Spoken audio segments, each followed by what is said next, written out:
All right. What is going on, guys? This is the Vintage Collegiate here with the Hollywood Designate podcast, episode 2. And here we have our co host, Shilo. Nice to meet you all again. And we have two special guests, not just one, but two. One is Nathan. Say hi, Nathan. Hi. And he's from California. And we have Pira, or AKA King of Quebec, from New Zealand. Yeah, that's right. Thanks for having me on the show. Very exciting. Yeah, absolutely. I bet it's pretty early over there, down yonder. Yeah. It's 7 a.m. But yeah, not too bad. I think we're all pretty. It's all daytime anyway for us, isn't it? So Yeah. Yeah, Oh, yeah. absolutely. So, without further ado, I want to start off asking some questions here that I have organized for the podcast. Me and Shiloh really haven't went through on the first episode, the pilot episode, because Rob had a lot to say, so that kept us Yeah. going. So, Yep. yeah.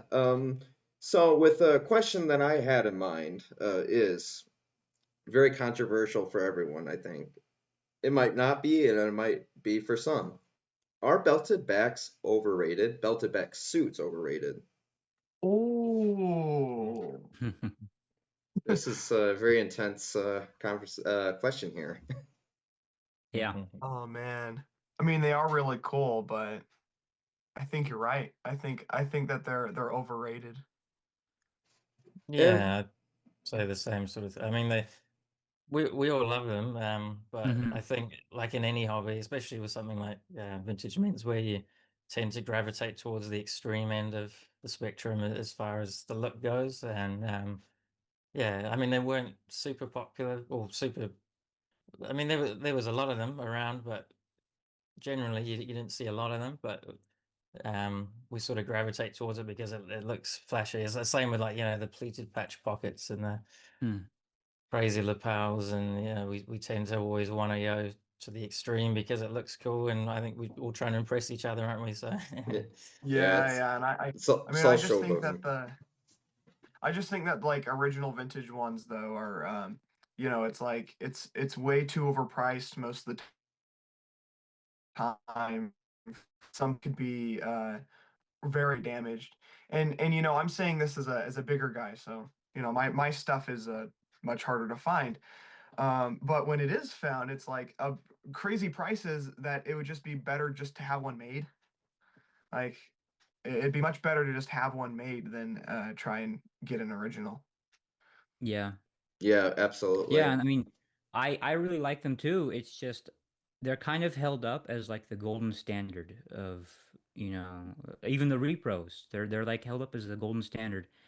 And when some companies make the belted backs, it's like these golden idols that they just came out with, and then everything else is like, before these were made, those were cool, but now we have the belted backs. Like this is what you want, and it's like, Mhm. yeah, I mean, they are cool. Don't get me wrong. The pleated pockets, the patch pockets, they're very nice, but Yeah. especially like the prices we were talking about, like the prices.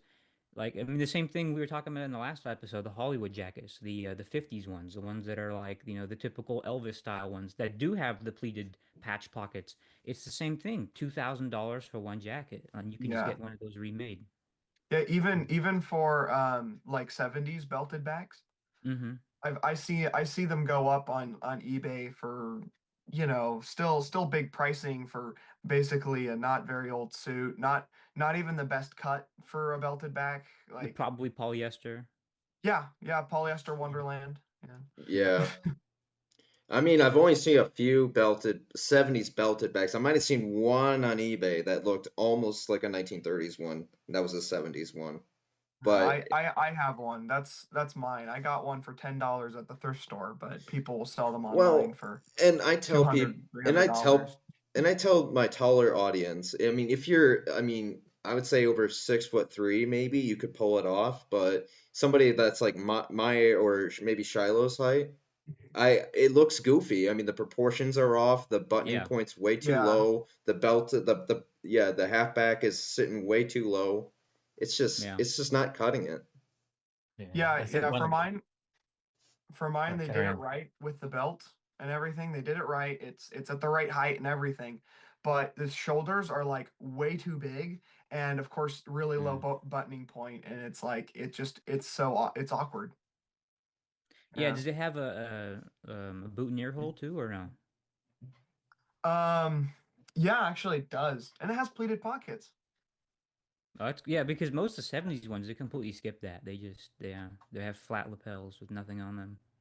Yeah, no, it has boutonniere That's holes. pretty rare. Yeah, I didn't even know.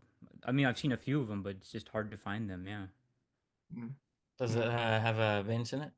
Because I find they always have a vent, like a center vent, and that sort of Yeah, ruins it. yeah, it Yeah, has yep. a Yeah, well, it has it has the center vent, and then yeah. it's the side the shoulder pleats. Oh yeah. Uh, yeah, I So You know, think I think there's a lot of vibration. companies are making reproduction belt backs these days, and Yeah. it's the same issue with the placement of the belt is always off. They just don't look quite right, you know. And if Mm. it's not right, then you may as well just not do it, I think. and Yeah, yeah. Yeah. I mean, it's a specialty item pretty much. So yeah. and a lot of these reproduction brands are all over the UK, and we would like Yeah. to see some over this side of the pond. But why is that? Why are these most of these reproduction brands that make these belted back suits? Why are they mostly in the UK? Does anybody have an idea? Is it demand? Do we is there um I feel like it's probably just too expensive to Could be. try and operate a business here. I mean, I imagine that it's really expensive there too. Um, but they also have a lot more people that will enjoy dressing up Mm. versus over here where it's like, what are you doing? Like, um, Yeah. but yeah, that's what it seems like is fabric costs is crazy. Mm. Super expensive. I would continue my pursuit in making ties if it wasn't for the cost of fabric and materials. So Yeah, that's right. You did show me some of your ties. They're pretty I know impressive. I actually have a tie sitting here right here. Yeah, Yeah. Look very at that. nice. But this is 50s good old fabric, and it's like it's not finished yet, but it's uh Palm Beach style. So Oh yeah. Yeah. yeah, It's I've nice. made a Yeah. few of those myself. Well, Oh, really? I've been Nice. making ties for years. Uh, awesome. I find you know, if you're going to be having like soup or something, you know, you don't want to be wearing an old one. So I sort of have a few on hand if I need them, you know. Hmm. But yeah, those fold tie like Palm Beach designs, they're relatively easy to make, aren't they? It's just yeah, but it's the fabric again, trying to find the right fabric and Yeah, mm, trying to find like a sturdy but not like something that'll hold its shape, but it's still like a thicker fabric. yeah, It's like most all you're gonna find is like feed sack. Yeah, Mm. and Yeah. also too, I this earlier this afternoon towards late morning, I was showing Shilo this cotton candy 1920s tie, and I saw it on the vintage menswear page, and they wanted this was a bid, by the way. There's two bidders, and it's all the way up to $70 Mm. this Mhm. for this tie, Wow. and I'm just thinking, holy crap. What's wild is how accessible vintage is Yeah. because we have the internet and we have access to be able to know what stores to go to and we're able to search around because we have cars. It's like it's more accessible than it's ever been, but it's also more expensive than it's ever been. I'll say. Oh So lordy, this yes. this strange balance between like people you'll find stuff for like oh my gosh ties for $2 each and then you'll go somewhere else and they're selling it for like $50 and it's like Yeah. what Yeah. It's usually the vintage clothing stores that do Yeah. that the vintage ones. because they know what the value Oh, of those ones those are are. and Yeah, it yeah, sometimes you just have to walk away from that. Yeah, I mean, I feel like you are paying that premium though, just because like they have everything, so they can charge whatever they want. They have a storefront, you know. But when it's someone who's selling online, it's kind of like, why are you charging those exorbitant prices? Yeah, exactly. yeah. Especially. It's unfortunate, how it's like that in the U.S. But Pura, is it like that over in New Zealand? Well, we don't really have many vintage stores per se. There's a few of them around, but um, and there's a good one that has quite a good range of ties. And yeah, I'm used to basically the vast majority of my collection I've got from thrift stores over many years. So I'm sort of used to paying 50 cents, a dollar. And when you go to these stores, like even if it's $10, you're like, oh, I don't think I can, I can afford that. But that said, they are getting harder to find. And it used to be the case when I'd go out for a day of thrift shopping, you'd come home with quite a bit of stuff, but now there's basically nothing. So yeah, I mean, if you can go to a shop and everything's there and you can pick what you want and you can, you got to pay a little bit more for that, and I'm happy to do that. But yeah, I've seen online like the prices are just crazy. I mean, I used to get a few ties in from the States, the bold look, post-war stuff that we didn't really do over here, and I could get them for $10 each, maybe 15 if it was really, really nice.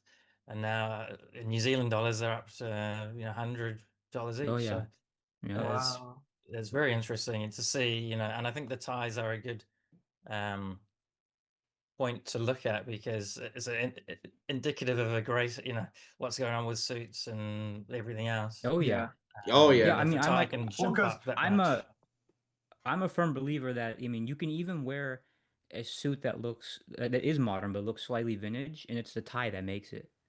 You Yeah. know, Mm. yes, it's yeah, Yep.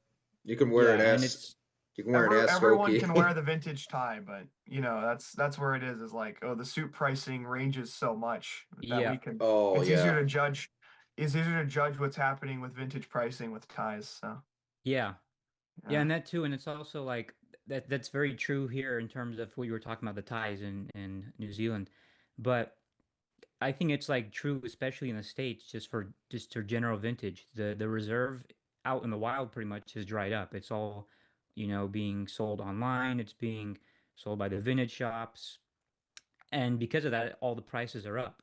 And like I found stuff, at Goodwill or thrift stores, but it's harder to find. But what, like 30 years ago, it was everywhere pretty much. It's like it was just as easy back then as it is now to find like 70s or 80s stuff, dime a dozen stuff. But now it's Yeah. especially true where even a tie will go for $100. I've seen it. Yep.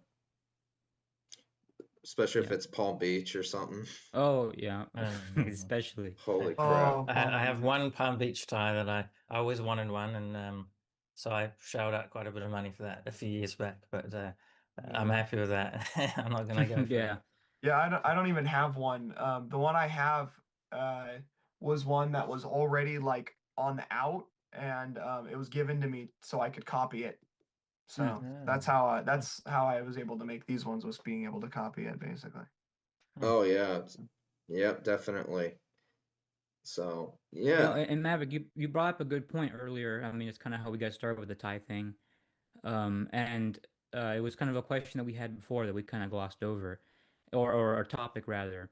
And it's kind of like the misconception that bold ties only existed pre-war or post-war rather, and that there were Mm. no bold ones pre-war. And the one that you showed me today, that cotton candy one, I mean, that one is a patterned one, but that's still very bold. But I've seen ones that are just completely crazy, like the entire tie is like a spider web design, or something crazy like that. And it looks like if it weren't for the cut of it and the width of the blade, you would think it's from the 40s. Yep, I was gonna say that. Yeah. I even seen some spider ones from the 20s as well. So Yeah.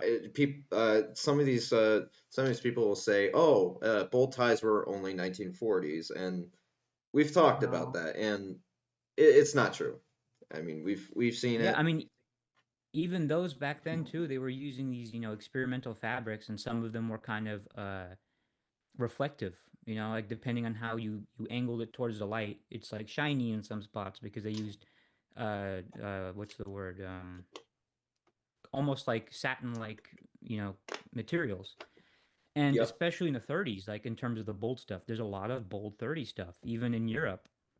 And it just gets glossed over because they just, the typical striped or sometimes solid color woven ties. Those are what people prefer, I guess. But they existed, and there was quite a lot of them.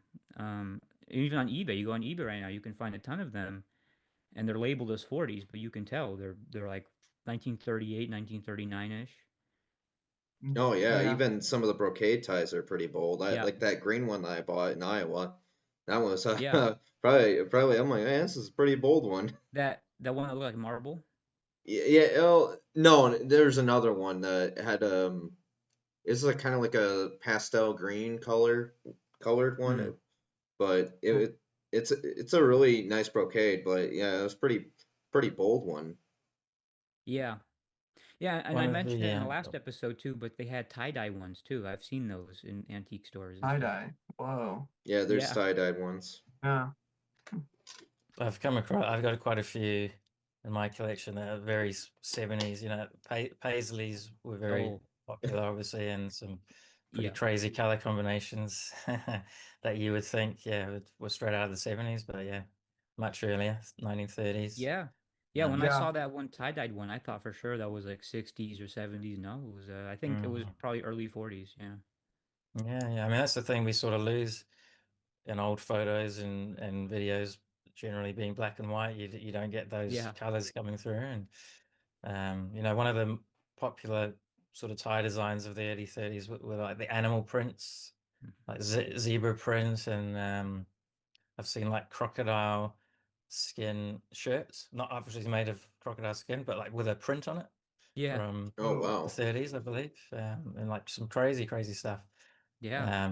Obviously pretty rare, but you wouldn't probably wear that to the office and that sort of thing. But so, so I don't think there's many survivors of that sort of thing. But yeah, it's people have always enjoyed like playing around with clothing, and Mm-hmm.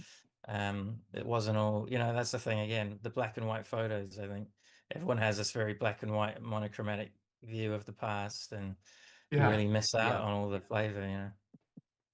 Yeah, I had a Yeah, and talk. it's Yeah, go ahead. yeah. Sorry, sorry, I was Shiloh. gonna say that was like another topic too, is like a misconception of that the clothing range was very limited, in the 30s and 40s and 50s. And then I've even seen this stupid take going around where it's, people dressed the way they did then because they were pressed to socially. It was a social standard that people had to meet. And, if they walked out of the house with a t-shirt on, they'd be reprimanded or something. But I mean, me and Maverick were looking at footage yesterday or the other day of Hollywood from 1939 in December, and there's people walking around the street in plain white t-shirts, Yeah. and striped t-shirts. It was very common. And it's this conception because people find, very few photos of people wearing casual wear, and it's just like a buttoned shirt that they have the top unbuttoned, and they go, look, well, today's standards, this is still considered formal. So, that they didn't have many options of clothing. And if anything, I think that era had the most out of any in history, had the most variety and the most options of even experimental clothing. And like another thing too is a lot Mhm. of the traits that our clothes have now come from that era. And The golden age of menswear. yep, yeah, like a lot Yeah, of the things we exactly. wear today were invented in that era. Like example, like graphic T-shirts, they were invented in the late 30s, and there's photos of that. Oh, And it's just people just tend to forget about that. Like, and and Shiloh, you brought up you got me thinking of a little sub question here, hmm, and this might be interesting for some of you guys. And some of you I might know your answer, but I'll just say it. What do you think is like the real golden decade for menswear? 1930s or 1940s? I'm gonna go for the 30s. Yeah, I'm gonna have to say 30s. I like pants better from the 30s. Shiloh? Well, I think I'm going to be with you on this one, Maverick. It's probably the 40s. 40s, yes. That's a tough one for me. I mean, I do really like Yeah. the 1930s stuff, but man, I think just because the more casual stuff and it's more fun, I'd say the 40s. But I Yeah, do and there's a enjoy the lot of 30s stuff. as well. Yeah, me too. And I really enjoy. That's where I got my start really and interest is from the 30s. But the 40s really took a lot of stuff that the 30s already had and they expanded upon that. And especially in terms of the casual wear stuff. Here in California, especially, that's very helpful because of how hot it is. Like example for today, I would have worn a tie, but it's so darn hot that I had to wear a shirt, a short sleeve one. And it's yeah, like the variety that the California sportswear gave, and it was a large variety, but a lot of that stuff was stemmed from the 30s sportswear. And in terms of like the suits and stuff, a lot of the same idea, and there was still built-up backs being made in the 40s, not as common, but they were there. That's why I personally think the 40s is just that tiny bit better because there was just a little bit more variety. It's interesting though, and I agree. Like I do love the that sort of style myself as well. But you can see that. I guess I was thinking 30s because you can on the tail end of the 30s it was starting to come through, you know. Yeah, Yeah. And I think Yeah. like Rob touched on that in the last episode with the cardigan jackets. And a good example of that is the Philadelphia story with Jimmy Stewart and Cary Grant, and then one of the characters, I think it's Cary Grant wearing it, the cardigan jacket. It looks straight out of the post-war period, but hmm 1939 the movie came out, so like you could definitely see it coming in that 30s period. I like the late 30s, the early Yeah, I 30s. I agree. yeah, like the early Yeah, 30s yeah, as yeah, me well, but the too. late yeah. 30s I was would very good. agree. Yeah, Mm. Especially like the suits were getting just like perfect. I mean, I love the bold lick suit as well, but I think for a good all rounder like that late 30s cut just sort of is blending the best of both worlds. But yeah, I do love the yeah. especially for yourself, like being in California, like yeah, you guys got the leisure wear down. Perfect. Oh yeah, yeah, Yeah, yeah. and especially with like Aberdeen and stuff, and Oh Yeah, yeah. in the Yeah. late 30s. Yeah, Yeah, yeah. yeah. You yeah, also, and it's well, it's interesting too because a lot of that sportswear was coming around in the late 30s as well. Mm. Um, so yeah, it was kind of like a precursor to what was to come, but it was still a very large variety of what they had in 38, even 37. I've seen some pretty advanced stuff for 37. I think I saw in a catalog one time from 1937, they started experimenting with those side zipper shirts. I think also just to go back to previous point, the misconception of the post-war period, even like with the well, what we call American post-war bold look ties, because they are quite unique to you guys over there. But you can see those during the war and even like in the early 40s. I've seen very similar, prints like very big ties. I believe the first what they call belly warmer, the big, real big hmm blades, they came out in around 39. Not super popular, but they said they sort of started out earlier. Yeah, and I mean I've seen some examples in Europe too, like in Germany and even England. They had some pretty bold ones during the war. You see that in Like New Zealand as well. Obviously, New Zealand being part of the sort of a British colony yeah, originally, yeah. all of our clothing's very British. But in that 40s, 50s period, um, you can see some of these like American styles coming in, and they did try to do the bold look sort of ties, and they're sort of a bit, a little bit weird, I guess, like a bit of a Frankenstein mix between um, a more British constructed tie and American. But it was very uncommon to have like the tipped linings in ties. That was oh yeah, perceived as sort of like an American thing, and I think you guys sort of adopted that pretty early on.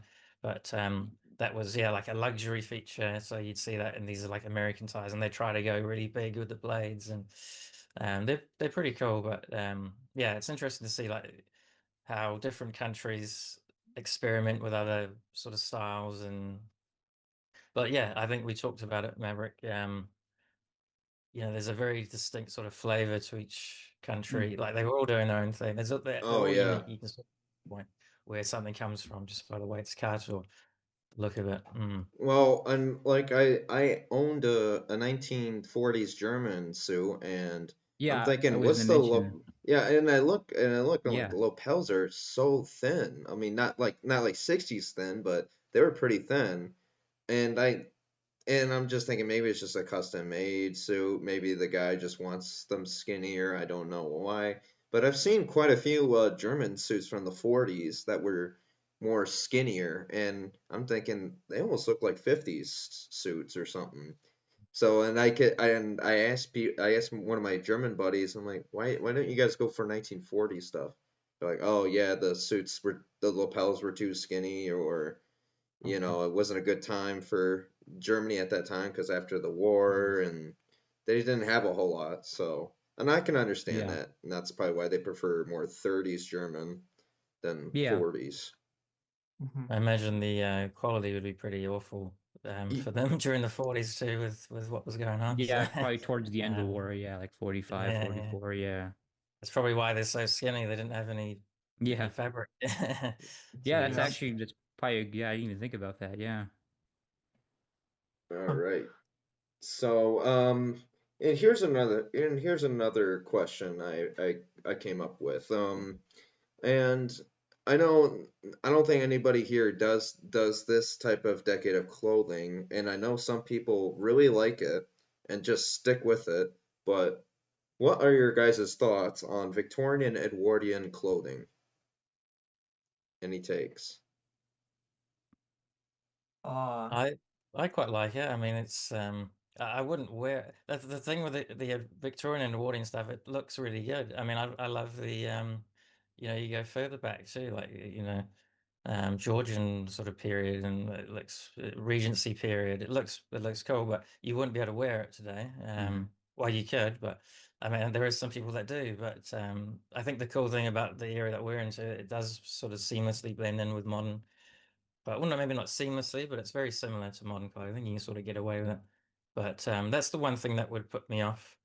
The Victorian Edwardian stuff. It's a little bit more dated, obviously, and hard to find. I would imagine. I mean, we're talking about how hard it is to find stuff from the 30s, 40s, 50s. But if you were building a wardrobe of Victorian clothing, I imagine it would be pretty difficult yeah. You to do.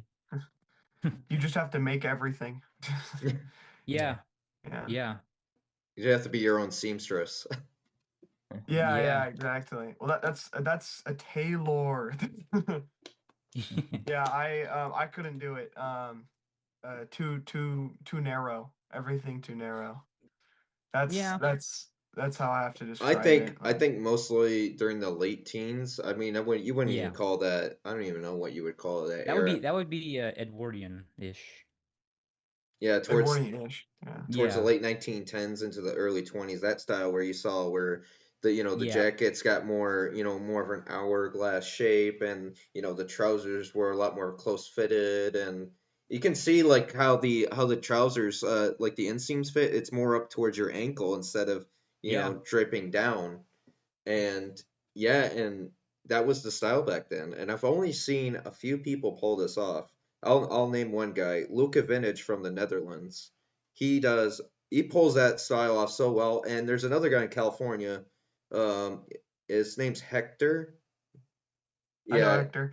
yeah. He pulls that off really well. But somebody who like us three, Nathan or Shilo or my body style, it just looks ridiculous. I would imagine it would look not good because it was more it complements the solo of a skinny guy or a tall yeah, Yeah, slim guy. it's almost like a lot of this style was somewhat repeated 10 years ago in the 2010s yeah, with yeah, Yeah, the higher ankle like hem and yeah, uh skinnier fit and skinnier ties like yeah, and of course it didn't really look good on anyone, but obviously it was only meant really for skinny people. So I find it interesting too, a feature of that period, the rise of the pants were very low, Yeah. which is like a very modern look as well. And yeah, yeah, not particularly flattering if you're not as trim Yeah. as some of the other people out there. Yeah. Yeah, it's interesting when you see some of those photos from that period, they do look very modern. Mm-hmm. Yeah, and it Yeah. was like that one photo with Glenn Miller. I mean, we were just Yeah. talking about the last podcast, and it was just, I mean, yeah, I mean, like if you wore that in 2025, I mean, with maybe without the accessories, like vintage accessories, some If you people, just had the jacket and the pants, you probably wouldn't be able to tell. yeah, Like exactly. honestly, would not. I wouldn't be able to tell. I tell you that much. Um, maybe because of the type of satin that maybe they would have used on the lapels, maybe that would kind of give it away. But if it was a solid colored or solid material jacket, I wouldn't be able to tell. Oh yeah, yeah, absolutely. Apart from the fabric quality. That too. Yeah, and the yeah, fabric construction Yeah, quality. quality. Yeah, that's the big Yeah. difference. Yeah. And it won't be made of polyester. Yeah. No blends, no polyester. Yeah, Yeah. Living dark in a time, polyester wonderland. Yeah. terrible times, terrible times. Uh, Another thing too, like for me personally, with the Victorian and Edwardian kind of stuff, is that the layering would be too much for Southern California. Too many layers. Yeah, you have to wear all linen. Yeah, pretty much. Yeah, yeah. And then I, like only you can only wear the wool stuff like when it's raining or something. hmm I mean, I could see myself maybe if I was going to like a period event, like for I don't know, like an event for Titanic or something Yeah. like revolving around that history. I could see myself wearing that early Edwardian stuff for maybe that one event, but I Well, then like past that, no. another thing too is I've noticed that a lot of the colors are darker. They tend to be darker. Yeah, So yeah, and especially for Southern California, it just doesn't work because Yeah. it's yeah. it's not as versatile as well. Yeah. I mean, they did change their clothes a lot during the day, but still, it wasn't as versatile for sure. And yeah, and that's why. Yeah, yeah, It's So Yeah. definitely in the realm of like you said, Maverick. It's sort of the costume. It's in that sort of yeah, unfortunate. I mean, maybe it can come off yeah, as yeah. costumey, Yeah, yeah. and something like 1930s or 40s, it doesn't come off that way Hmm. as much. Yeah, I'm not saying yeah, Yeah, completely it yeah. isn't, Yeah, as but much. yeah, yeah. yeah, Wear a because trench coat and you'll find out. yeah, I yeah, mean, worst thing people can say is like, is that a 70s suit or is that an 80s or a 90s suit? right, right, I mean, a Yeah. lot of that the 80s and the 90s, was inspired from the 40s and right. the Yeah, and that's kind 50s. of, and that's what I was saying too earlier, that a lot of the stuff we even wear today has, cues taken from the 30s and the 40s. And that's kind of like why, like, it does somewhat seamlessly blend in a way to modern day because the fundamentals are still there. It's just slightly different now, but yeah. Yeah, I mean, I've worn quite a bit of clothing I'm pretty much always in, if not vintage, reproduction vintage, but I'll often gravitate more towards the more casual end of the spectrum, and most people wouldn't have any idea. In fact, once I was wearing, I can't remember quite what I was probably wearing some salvage jeans and like a loop wheel t-shirt, and I was wearing some Chuck Taylors or something. So it's technically, I could travel back in time and then just fine. And they said, you're not in vintage today. And I said, well, it's exactly, what you'd see back then in a casual setting. Exactly.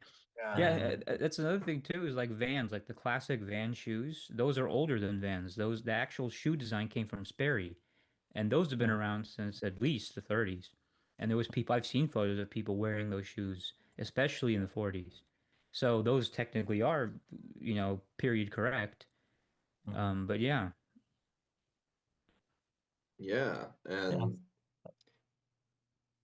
All right. I was going to say, I think, sorry, just to finish off, the fact that you can see in modern clothing that not a lot has changed from that period. You know, I think it shows that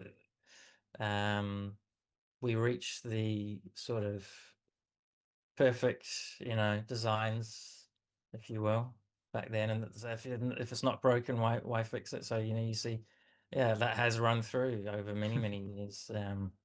To the way that there was still, I mean, that's the thing, that they're still making Chuck Taylors today pretty much Yeah. exactly how they were when they first came out, you know. So Yep. Mm-hmm. yeah. And Yeah. and another thing is too, I that brought me up another question. Do you guys think in people our own age or maybe younger, maybe getting into the vintage style again, like 1930? I'm not talking about 70s, but I'm like that Mm, 1930s, 1940s a little bit more, because I'm starting, you know, more people are getting to following Ask Oki, and he takes yeah. some inspiration from the 40s, as much as he wants to deny that. I can see it, like and mostly with the Yeah. trousers, yeah. So, Yeah. what do you guys think? Uh, well, I've noticed personally a lot more of the 70s stuff, you know. Yeah. I mean, it's kind of crazy to me that people consider the 90s or the early 2000s vintage, but when I think vintage, I think late 60s is the newest of being vintage. Yeah. Um, yeah, and I think there are a lot more people that are younger that are getting into the 40s stuff, but I think majority of it is probably the 70s stuff-ish, Yeah. unfortunately. Yeah. But there are. I think there are more than there has been maybe 10 years ago. Oh, Because like Nathan was saying, I think it's more accessible than ever now. So Yeah.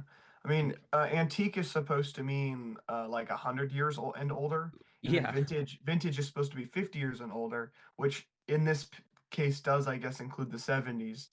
But yeah, you know, we consider vintage more like 60s older or yeah, 50s older, right. like Like, because w- because like for the that's the longest golden time, I've age of always thought menswear. 50. Yeah, for the longest time, I always thought 50s was vintage. That was like my default. Like when someone says retro or 50s, I think 50s or 60s. Yep. Yeah, I Yeah, agree. yeah, and now that you go to these newer vintage stores, you know, that pop up, they're more like Vintage. some of them are the more yep, the bougier ones. Then they yeah, sell they say vintage, and my college does this maybe once a month. They have a vintage clothing market on main campus, and hmm, they say vintage, and then I'm like, okay, this is gonna it's gonna be like 1970s or newer, yeah, and Yeah, then I yeah. was right. It was all nothing. yeah.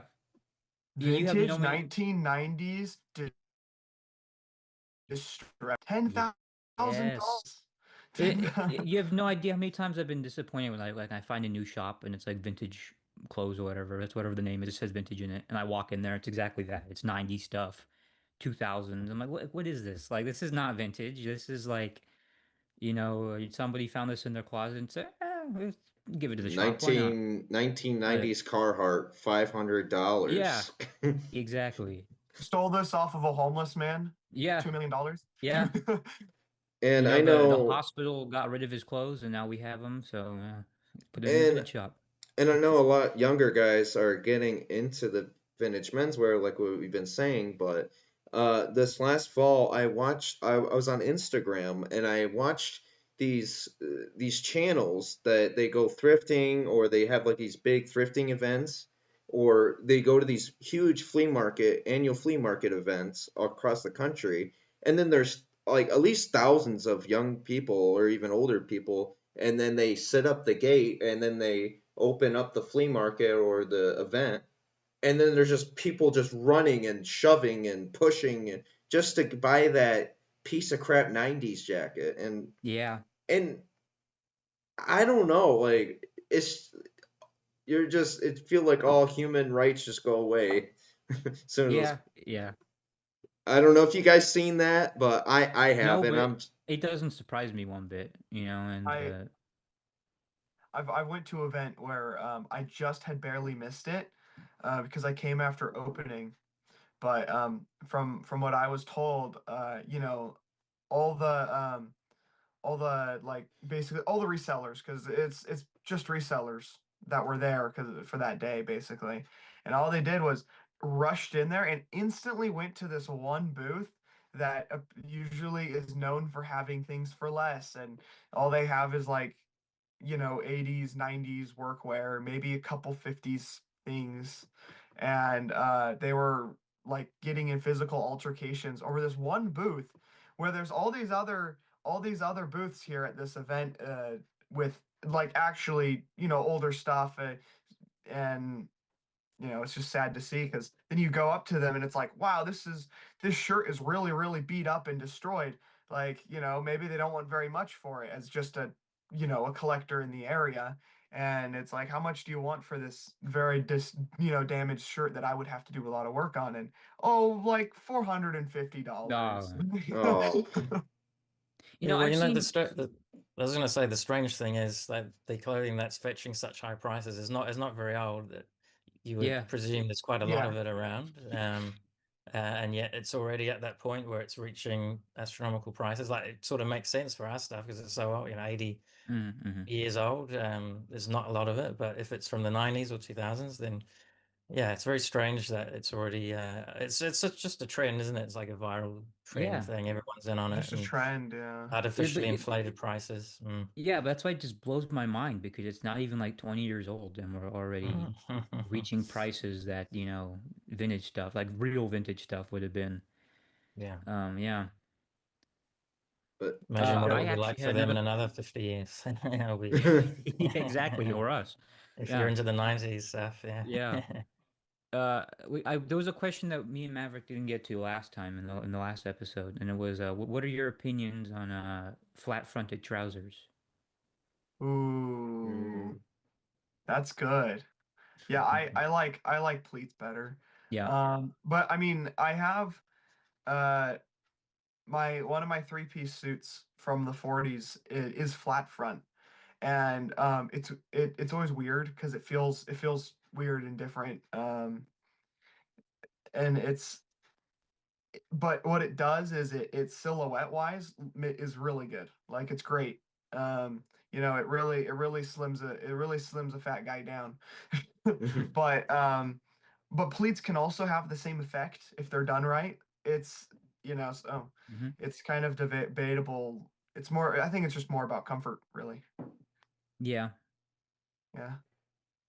I've got a similar suit from the 40s, a British one with flat front. Obviously, it's got the crease in the front, but and I think there's probably like a war rationing sort of thing, maybe. But yeah, it does feel odd when you're wearing it, like you're used to having that extra fabric there.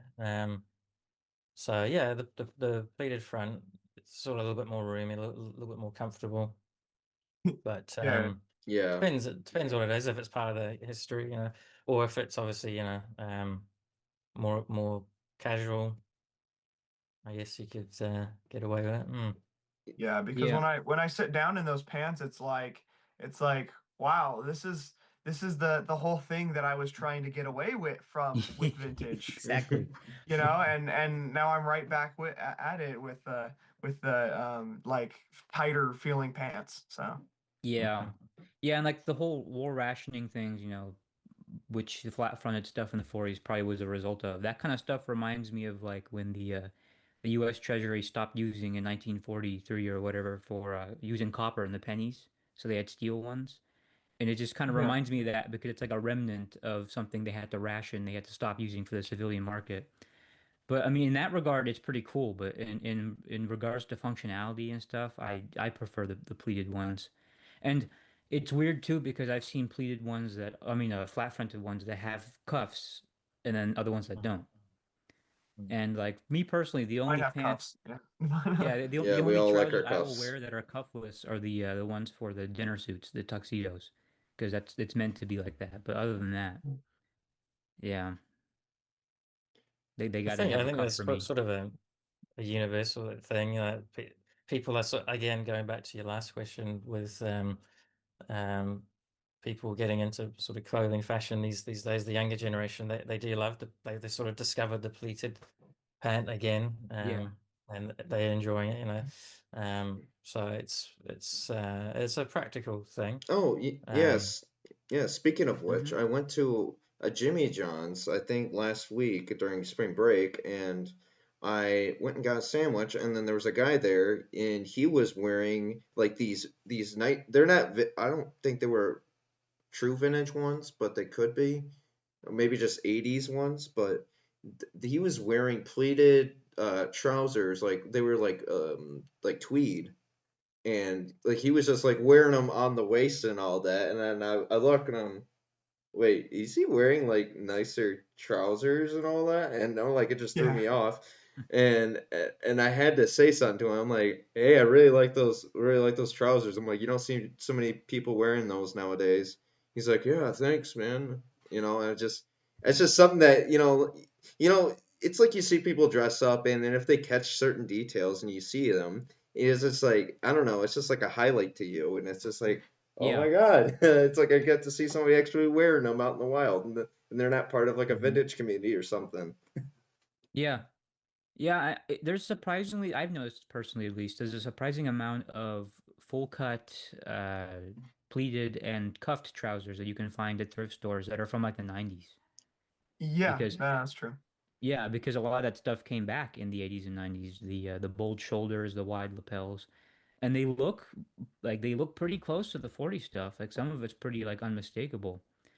And they're good materials too that I've seen, like thick, worsted, sometimes melton wool, Mhm. tweed.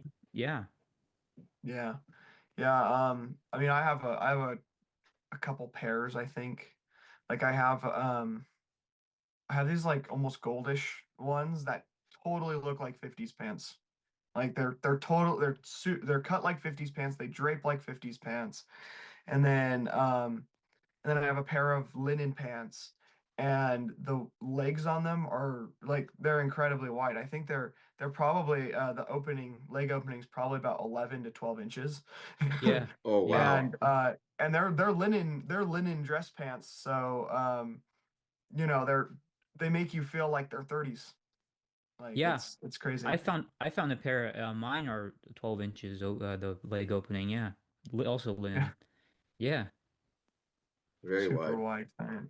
Yeah. Yeah. Yeah. Almost like I keep getting advertisements for a local like high street fashion brand keep advertising me high rise pleated pants, and this is in 2026. So the only thing is, yeah, they're made of 100% polyester, I think. Yeah. mm, So the fabric's not very good, but yeah, that's certainly the rises are getting higher, the legs are getting wider, and no doubt very soon it'll start going the other way again. But yeah, I think again, Uh, to go back to your previous question, that it's quite the thing I think about modern generation coming in, you know, to fashion and menswear and whatnot. They may not be going for 30s, 40s per se, but mhm. yeah, those stylistic influences are there. And I think it's the thing, the cool thing about it today is like anything goes. You know, there's not, you know, there's everyone's very open minded about what you want to wear. There's all these different cores, you know, something core style of clothing. Like you can just sort of wear whatever you want. I think that's pretty cool. And I think people are getting more open minded Yeah. to this Yeah, sort of thing. I And can wear brown shoes after 5 o'clock. yes. Exactly. Yes. Yeah. Yeah. Or wear them with a blue suit, right? Yeah. I mean, Hmm. like dark brown, of course, but like Yeah. no dark brown with black. No dark brown with Yeah. black. Yeah. Yeah, I don't know. Some Mm. people do it. Yeah. Yeah. But I mean, especially the after 5 o'clock. Yeah. yeah, after five Ye- o'clock, you're only supposed to be wearing black shoes. Uh-huh. No, Yeah. 5 o'clock you must wear a white tie and tails. Yes. And Oh, yeah. you go to the And it opera. must be starched. Yeah.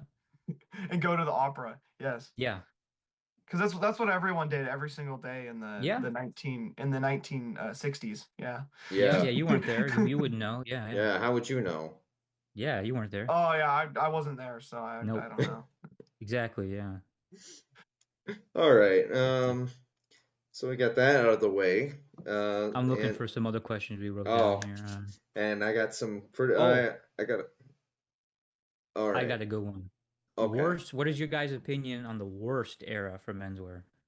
Ooh, worst era? Which one's the Yeah. worst era? Man, I almost want to just say like 10, 20 years ago, slim fit things, because it's like people are still wearing it and still think that it's like good. Yeah. And Yep. uh it never looked good, and it still doesn't look good. Never will look good. No. No, it never will look good. It's so cheap. It's such Yeah. a cheap. It's very, very fast fashion, Yeah. It just, to me, it screams cutting corners.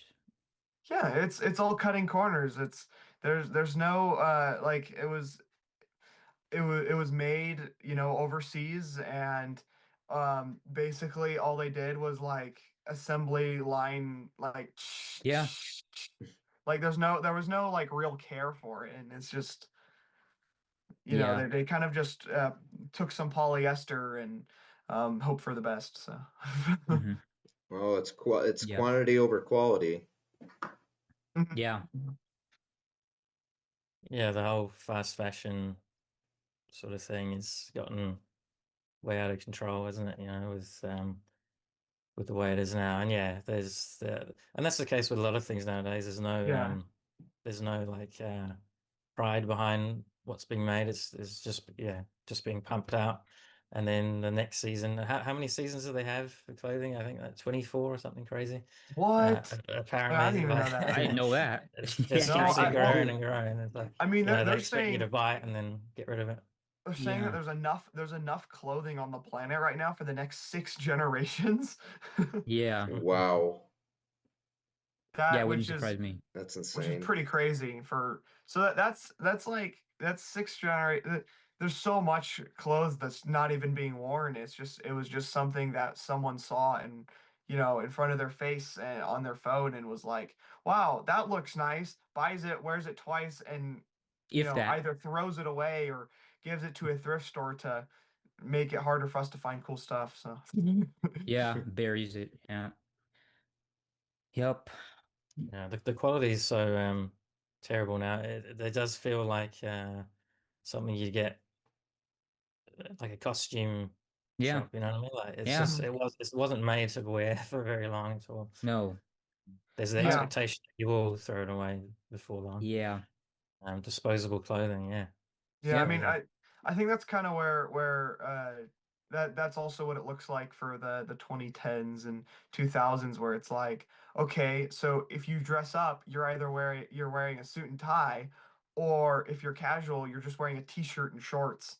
Like, Yeah. and it's the extreme. It's Hmm. the extreme of, oh well, now the suit is like the most formal thing ever, Yeah. and Yeah. I mean, even now, what I see a lot of is people will wear uh, a jacket with like a dress jacket with jeans, Hmm. and a Hmm. button-up shirt with no tie, or if they're wearing a tie, it's even worse. But Yeah. it's not, you know. And the jeans are skinny too. They're not even like the wide ones. Oh yeah, yeah, they're skinny. Yeah, Yeah. Yeah. I think for me, the worst era is probably a tie between what you said, like the early 2000s, or even debatably now, yeah, the stuff you can easily find. But I think it's a mix between, or a tie between that and like the 70s, because of just the sheer amount Yes. of polyester and yeah. The Oh. taking polyester wonderland. Yes. wide lapel jackets that are orange and neon green, and yeah. So much, like, they I mean, at least they had fun with their Yeah. colors, and No, I mean, exactly. there's still more variety then. um Yeah. yeah, I feel like, although, like, yeah, I feel like the 2000s, there's nothing, like, there was almost Yeah. nothing, everything single-breasted, very narrow. I do feel Yeah. like I've seen in stores more like fun fabrics, more classic looking Hmm. fabrics, and the double-breasted suits are coming back. Like, Yeah. people are starting to want too. Like if they have to dress up, I might as well be cool. Yeah. Yep. Yeah. Yeah, Yeah, they're and definitely coming out with some good stuff now. They just really need to get the more sustainable fabrics and yeah, yeah. Yes. Well, up the quality a little bit, And Oh, I think that is the thing now with the new generation. They are very conscious of being more planet friendly, and the thrifting thing's taken off. There is a yeah, rejection of fast fashion, which is good. But I think people are going more towards the quality side of things now. Of yeah. course, the only issue with that is that everyone's it's not particularly well off generally these days. So, cost of living and whatnot. So they're sort of hesitant to pay a little bit more. But I think people are understanding that, yeah, it's worth paying more for something that's going to last you 10 years, as I said, of 1 year. Yeah. or just Yeah. outlive you altogether. Yeah. Yeah. Yeah. Yeah. I remember going into a shop a few years back, and just in a shopping mall, and I was looking at I don't even know why I was in there. I was just having a look. I just like to see what's around. And I saw what looked like A2 jackets. And I thought, oh, cool. Whenever I had a look, and they were all vinyl. And I was trying to leave, and the couple of shop assistants came over and said, "Oh, try it on." And they're nice jackets. I said, "Yeah, I prefer leather, because it lasts longer."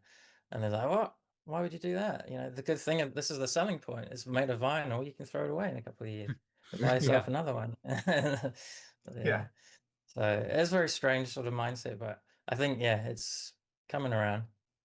Yeah, I mean, I've seen modern Pendletons, if you Yeah. know, like their flannel shirts and such. And I had the opportunity to try them on. They are still 100% wool, and it looks like they know that people like the 50s style, and so they have a lot of like they pull out of their archives the old weaves. Hmm. So some of their shirts are supposed to look like the ones that they had previously made. Um, but of course they're longer. The shirts are usually a little longer, and the collar lapel is still somewhat smaller. But that's I Yeah. think just because they're doing more 50s one. Because the one I have is like post-war 40s, so it's much bigger. I'm not sure what the 50s ones look like. It varied. I have a 50s one that's longer collar. I have another one that's Mhm. from a company called Lord James. And then I have one I have a topster. I have a topster jacket, which is pretty much just a flannel Hollywood jacket. Yeah. And Yeah. then yeah, and then I've seen their newer stuff, and it's yeah, their collars are very thin. And I wish they were a little bit longer because I mean some of them are even too thin to be 50s. Oh yeah, Um, no, I agree. I feel yeah, like well, because I had been to a boot barn and I saw all the Pendletons they had there, very narrow collars, yeah, like yep, super 2000s, yep, 2010s, and and it's like this is terrible. yeah, uh and then I ended up going to a shop at the mall that had just the more classic looking Pendletons. hmm So they're more 50s styled ones, and it was yeah, like, yeah, whoa, this is like really good. This is really cool, like a cream flannel shirt, and it still looks like an old one. Like that's pretty cool. hmm And yeah. Shiloh, There's and Yeah. we were, I know yesterday, we were also kind of talking about some modern brands recreating some Oh of yeah, that 50s stuff. And yep, a lot of it looked pretty convincing, which is surprising because yes, a lot of these fast fashion places would just make a lifeless version of what it used to look like or used to be yep, or yeah. Just it has no character. It has no. Yeah. Yeah. And yeah, so there's a few, cheat codes, so to speak, of how to get some good looking stuff that you can find in stores now. One of the big ones is the thin belts for for the late 40s kind of look. I mean, they wore them in the 30s too, late 30s. But what you can do is go to the women's section, either like on Amazon or something, and there's some really good looking ones. And I bought some at a store. I think I bought mine at Kohl's. I bought a 3 pack of ones that look like men's ones, and they've lasted me 2 years now, and they have no signs of breaking anytime soon. Yeah. And so they're quality, surprisingly.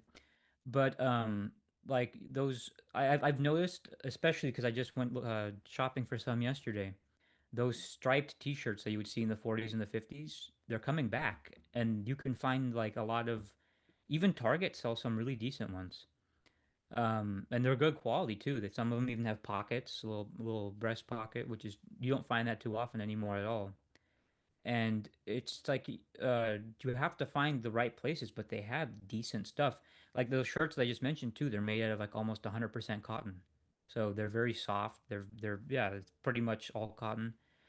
Um, and as, even brands like Old Navy, I found knitted sweater vests that look almost exactly like 40s and 50s ones. And the only thing is they're slightly long, but all you have to do is pull them up a little bit and then pull the remaining fabric over it, which is what they did back then.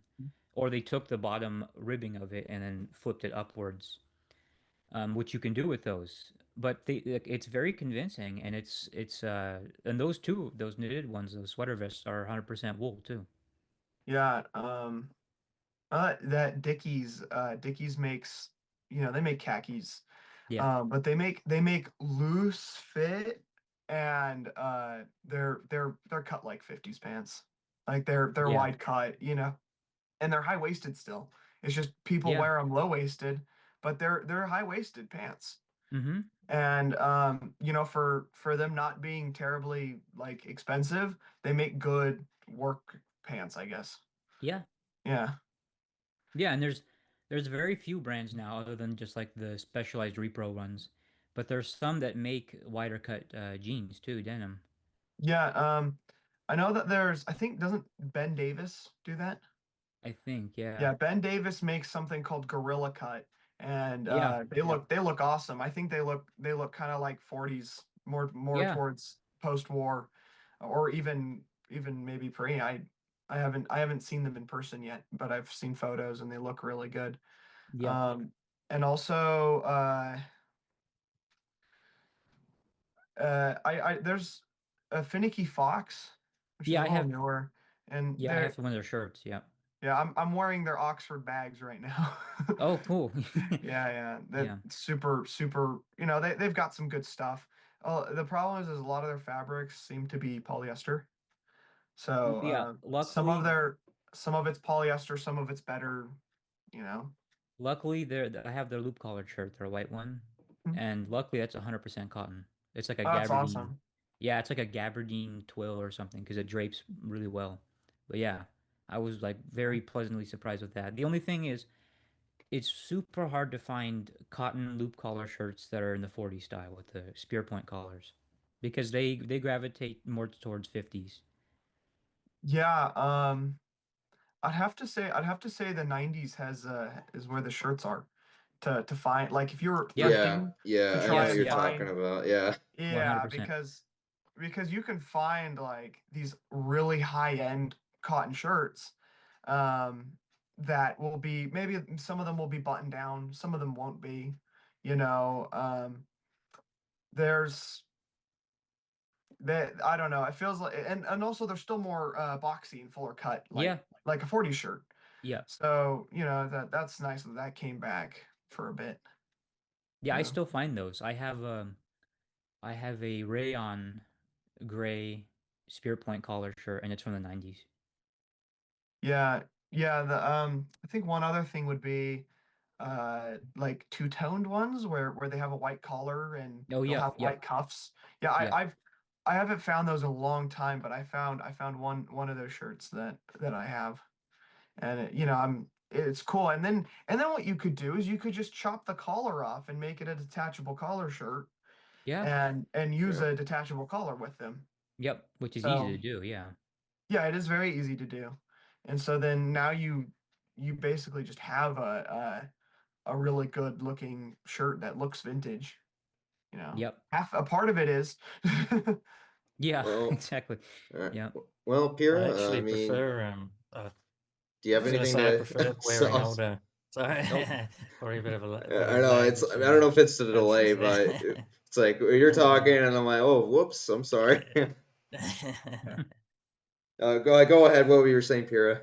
Sorry, I was just going to say that I sort of view shirts as underwear, and I'd have vintage shirts, but nowadays I'm hesitant to wear them because they go for crazy prices, like those loop collar Yeah. shirts now. They used to be what, Oh 20 yeah. bucks, 50 bucks, and now they're hundreds of dollars. Yep. So, and they tend to be quite delicate fabrics, rayon and whatnot. I always freak out about, sweating in them or ruining them, and then you got to hand wash them. So Yeah. I sort of prefer modern shirts. Because you can just chuck them on in the washing machine. You don't have to worry about it. You're sweating them. But yeah, I've started making my own shirts. Talking about the tie, making your own ties. But yeah, I've started making my own loop collar shirts off of 40's pattern, which Oh, coming wow. up pretty good. Yeah, Nice. that's good. Yeah, Nice. Yeah. nice. But yeah, I mean that's sort of a question. I'm not sure if I'm. You guys are running the podcast here, but I was curious as what you sort of thought of. Like yeah, preserving vintage and sort of leaning into more of that Yeah. sort of Absolutely. retro stuff Yeah, for I day yeah. to yeah, day wear. I I Mm, do that myself in terms of using like more modern ones because especially the Reaper ones because at least with my mindset is like if something does happen to it, I know where to get another one. yeah. You know what I mean? Yeah. Yeah. Well, if you have I that think the vintage one, it's 90s. gone. Yeah, exactly. Yeah. Yeah, You're not it's gonna It's not find not. another preserved one like anymore. that again. Right. You can find some pretty awesome like Hawaiian shirts from the 90s. Yeah. That will be very 40s, 50s styled. Yep. Some Yep. some will be like really long and you'll have to tuck them in, Yeah. but you can find ones in like nice rayon silk, and they even have vintage prints. Mm-hmm. Sometimes they'll repro from original shirts. Um, and so then there's no real shame in destroying it as much or wearing it very often because Yeah. it's not original, but it's also not 70-year-old silk, so it's not going to destroy itself. Yep. It's true. So That's Yeah. yeah. you guys don't need to worry about paying $2,000 for a Hawaiian original one. For Yeah, a Yeah, Hawaiian or exactly. shirt. anything, even a regular spear point collar or loop collar shirt. Like I said, there's Well, I because I see on mean, eBay they have the distressed loop collar shirt, and the whole thing is ripped in the front, and they want what like Two 175 bucks for bajillion that? dollars. Yeah, but even like 175, like what are you smoking? Like I can't wear that. Like what am I gonna do Yeah. with that? Like Yeah, it's like well, and then I wear it and then I'm nervous about it. Like, yeah. when you get Well, nervous, you there's like some sweat. like the entire yeah, but there's some I've seen like the entire sleeves are like ripped and then this part's missing. Like, what am I gonna do with that? Like, Just I be a can't wear that. mannequin. I actually Yeah, I have one of guess. Yeah, those. yeah. I have one of those that was given to me for free that's hanging on my wall. The entire sleeve, it's a silk loop collar. So the entire sleeve is ripped off, and I was thinking, oh, maybe I could make it short sleeved. I could just take the sleeves Yeah, up. But I look at it more and I realize that it's going. The silk on the yeah. the shoulders is going, and it's just it wouldn't be. I could do it. It would It wear wouldn't out be really worth it. quickly. So Yeah. all I did was I just folded it, and so now you just see the front of the shirt hanging in a picture frame up there. Oh, cool. Oh, Yeah, I mean, nice. yeah, that So works to preserve it. Yeah. yeah. Yeah, there Yeah, you so then go. it's preserved and it looks cool. It's sitting up next to the Palm Beach tie. Oh, Yeah, beautiful. the most common damage I see, especially on the collars, like the back of the Yep, collars, where it right starts here. to Yeah. flip over. Yeah, that there's it's always there. Yeah. Yeah, and that's the coolest part about the vintage shirts though too, is the quality of the fabric's good enough that if it wears through just the one layer of fabric, you Yeah. just flip it over. Yeah, Yep. you just flip Yep. it over. Except for with my Pendleton, there's a moth hole, so it's like it goes all Yeah. the way Oh, through. Yeah. moths, especially moths. I hate them. Yeah. Yeah, Mm. yeah. The We So, fabric we do on our these best to things. keep away moths. Yep. Mhm. Yeah. Nathan, Yeah. um, you showed me in the past that one of your amazing, since we're on the topic of loop collar, by the way, I'm getting a little too ahead of myself. Um, there's a guy that made you a spear point shirt. Oh yeah, so there's three of them. I'm wearing one of them right now. Whenever I dress up, I only wear the spear point shirts. I love them so much. Yeah, no, they're super good. And And even the cuffs have the extra button on the other side, so you can wear cufflinks with them. Yeah. and, He's Wong and Wen. You can find him on Instagram. and this guy also makes reproduction loop colored shirts that look pretty convincing. I mean, Yes. I'm getting a couple made from him, and and he's probably one of the only people that makes reproduction loop colored shirts that I know. Maybe besides Yeah, Piero right here. I didn't even I'll realize bother you. I didn't even realize that I was his first American customer. Oh wow. Yeah, because he you know I thought that people had already bought from him here in the States, Yeah. but no one did. It was once I got them and I sent a photo to him of me wearing one. He posted it on his story saying first customer in the States, and I was like, what? That's So pretty cool. Yeah. it seems like even you, Maverick, lots of people are now going to him for shirts. Because I've seen some of his loop collar stuff too, and it's good. Like, and you can probably ask for it to be even more wild. And Mm. I think he might even make Western stuff. He just doesn't really have like the fabrics for it. Um, Yeah, but he's got good stuff. It's some of his fabrics he sources sadly are not 100% cotton, or it's kind like you're gonna have to ask him to make sure if it's polyester or not, because I don't even think he really understands if it is or not. No. So that's also just because I think his seller just tells them it's 100% cotton, but it's not. So it's Yeah. just like that's what I'm seeing is a lot of lying when it comes to fabric sellers.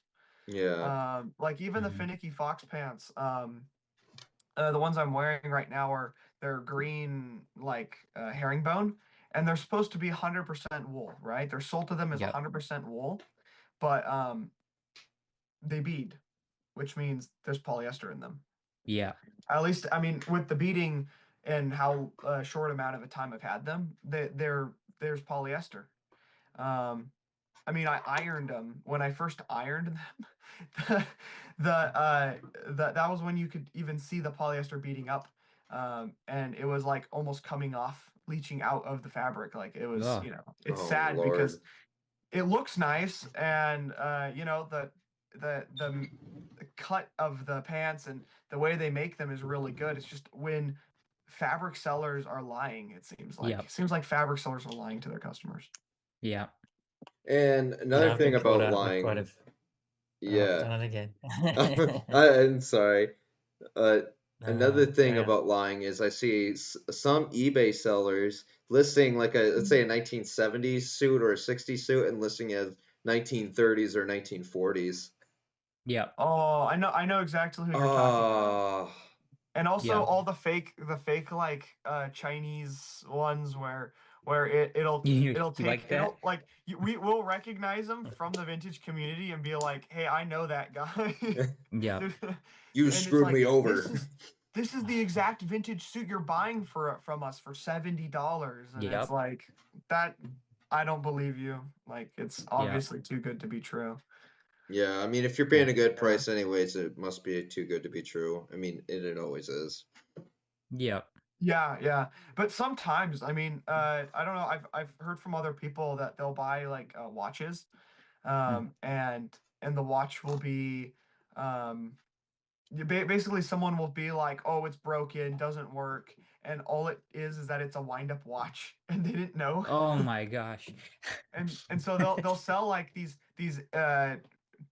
tens and twenties, maybe even 1800s watches, not even knowing that it's like a family heirloom of theirs. Yeah. Yeah. Yeah. Just needs a new battery. Yeah, it needs a new battery. I've seen that. I've seen it on a couple, and I'm looking at them. I'm like, that doesn't look like a new watch. That looks at least 30s or 40s. Like, Yeah. yeah, it doesn't look like a new pocket watch. The good thing But is you can get a lot of good bargains that way. Though there is a lot of, Yeah. like you said, there's a lot of people selling newer stuff as older, but it goes the other way as well. yeah, I've seen a lot of things being sold as new and they're not. I mean, the funniest thing is often if I go into a vintage store over here, they'll have 70s polyester ties and it'll say genuine 1970s tie, Yep. $50. and next to it there'll be a 40s 30s tie for $5. Yeah. Yeah. Yeah, Just it's funny because 70s stuff is like some of the easiest stuff to find at the thrift Oh store. yeah. Oh yeah. Well, Yeah, because anywhere. yeah, 70s stuff is some of the easiest stuff to find. And I think in many cases it does make good, like I think it makes good introduction jackets to like 40s, 50s style, just because you can find the fabrics that aren't like crazy out there, Hmm. and cuts that are more conservative to the 40s. So I mean I have a Some couple jackets like that. Yeah, some of those fabrics are from the 40s too that haven't been used, and then they, or the Yes. 50s, and then they use Yeah. them later on. Yeah, Hmm. apparently that's what the finicky fox pants are. The Yeah. Oxford bags is their 70s fabric, Okay. which Yeah. would make That would sense why make there's sense then. polyester in them. But Uh-huh. Yep. Mhm. Yep. but yeah, no, one of the jackets I have is green, so it's like this is really cool. It's green. I'm not gonna find an original. Yeah. Yeah. Yeah. So Yeah. I get to have this a jacket that is still shorter and has waist suppression. Makes it look more like a 40s jacket or a 30s jacket, with patch pockets, and it's Hmm. like, oh, this is great, and it doesn't even terribly look like polyester or like a 70s jacket. Right. It's Right. only the people that are really, really like, oh, it has to be completely original. Uh, uh, maybe some of the strictly pre-war crowd. Yeah. Mhm. Yeah. Yeah. Yeah, especially with like the higher end tailors, and if you find things from like Savile Row or Yeah. some of those sort of British tailor, that Mhm. tailoring has remained constant, for decades, and Yeah. the Yeah. quality's good, the Hmm. cuts are good. But it's interesting you said about the 70s jackets made of older material. I've come across, I think it might have even been late 70s, early 80s jacket. They'd made it from vintage material, even the lining, and I think they were reusing their old labels still. Hmm. There was something about it that I was able to date it to later, but yeah, it was quite interesting, just to see that happening. People just using old Yeah. stock. Yeah, Yeah. and I wonder where you get all these vintage fabrics for suiting, because it's like I gotta imagine like there's got to be something out there. I mean, like even it doesn't have to be strictly 30s and 40s, but maybe a high-end Well, 50s fabric or something.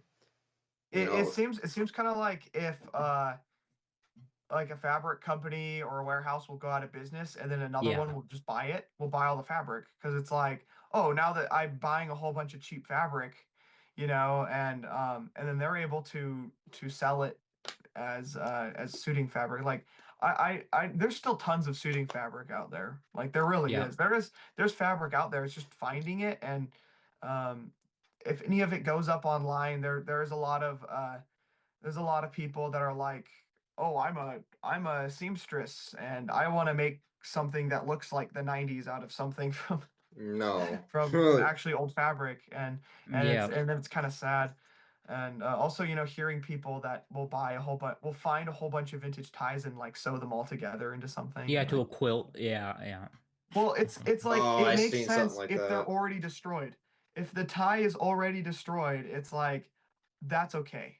Yeah. Then turn Definitely. it, Yeah.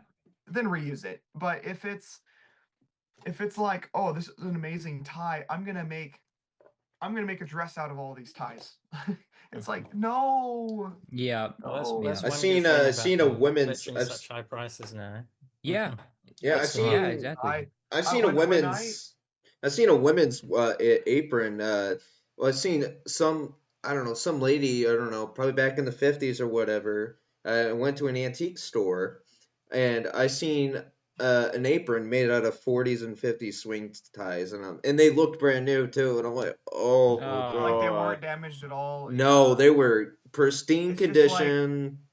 Just yep. just like, Yeah. oh, it's an old tie and it's cheap. I can make it into an apron because it looks cool. And I mean that makes more sense for then, just because they were around. And Yeah. I mean it's like, well, because at that point it's like, oh, things couldn't get that much worse, could it? Yeah. Yeah. It's a But weird material to make an apron out of, though, uh, isn't it? You know, yeah, it's not I'm Yeah. very so glad practical. I went to this like some sort of, it was supposed to be like a thrift event or something, and I was walking along the aisles of all the booths and vendors, and um, it was supposed to be, it's kind of like a it was called the Great Junk Hunt or something, and we had it in the LA County Fair. And I'm going up and down the aisles, and then my mother actually messaged me being like, "Hey, there's some fabric in one of the booths. You can go check out again." So I'm on the other side. I'm walking down. I'm looking. I'm watching for this fabric, and then I see it down there underneath one of the tables, just hiding there. Like I was like, that looks like tie fabric. And I walk over there and I look in there and I'm like, that's a whole bunch of old ties. And it's in this like small suitcase. Pull it out. There's 40 of these ties, and she only wanted like $5 for them, but she was like, "Oh, Oh, just make me an offer." And so I gave her $100, so $2 for each tie, and it's about $2. And she told me that she sold another like 60 of them to someone because they said that they wanted to make a dress out of them. oh, Oh, And I was like, "Oh, yeah, hmm. you didn't need to tell me that." that's Yeah. horrifying. But it's also like, was it really 60, or was like, I mean, we can't I can't know for sure if it was actually as many vintage Yeah. ties, or if it was very many, because some of the ties in there were damaged. Yeah. Yeah. It's like, I mean, maybe it was the damaged ones, we can only hope. Yeah. Yeah. And also another thing, this, the ones that got away, like those ties. How Uh, about everybody's experience with the items, the vintage items that got away that were, good pricing, and then something happens, a listing ending, or a guy sniper bids you on yep. eBay, or Yep. can't ship Yeah. it out cash only, don't ship out, on the marketplace. Has that ever happened to you guys at all? I feel like it's happened in real life. Yes. Oh, Yeah. In person. So I went on a trip, a big road trip, up through Utah and then down into Texas.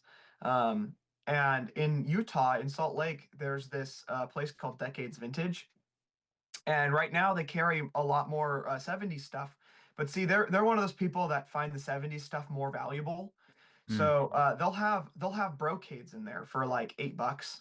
Hmm. You know, and I actually have found a matching one. So now I have a matching set of two brocades that are like matching, but from two different companies. They have the two different Wow. tags, but they're the same exact fabric, Hmm. just different color. And when I went in there and we looked around, it was kind of like, okay, there's some amazing ties. I walked away with some really cool ties, amazing like tie bar and such. But it was like, it felt a little bare. It felt like they didn't have as much as they usually would. And according to one of the guys we visited with, another vintage person in the Salt Lake, he said that there was someone that went through there and bought everything.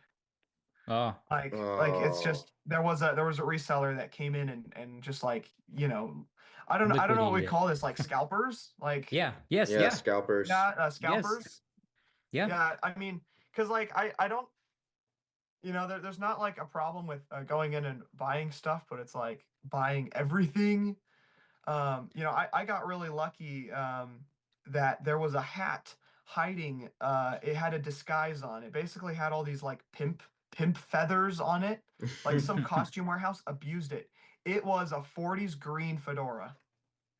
Wow. Wow. Like it's with whip stitch.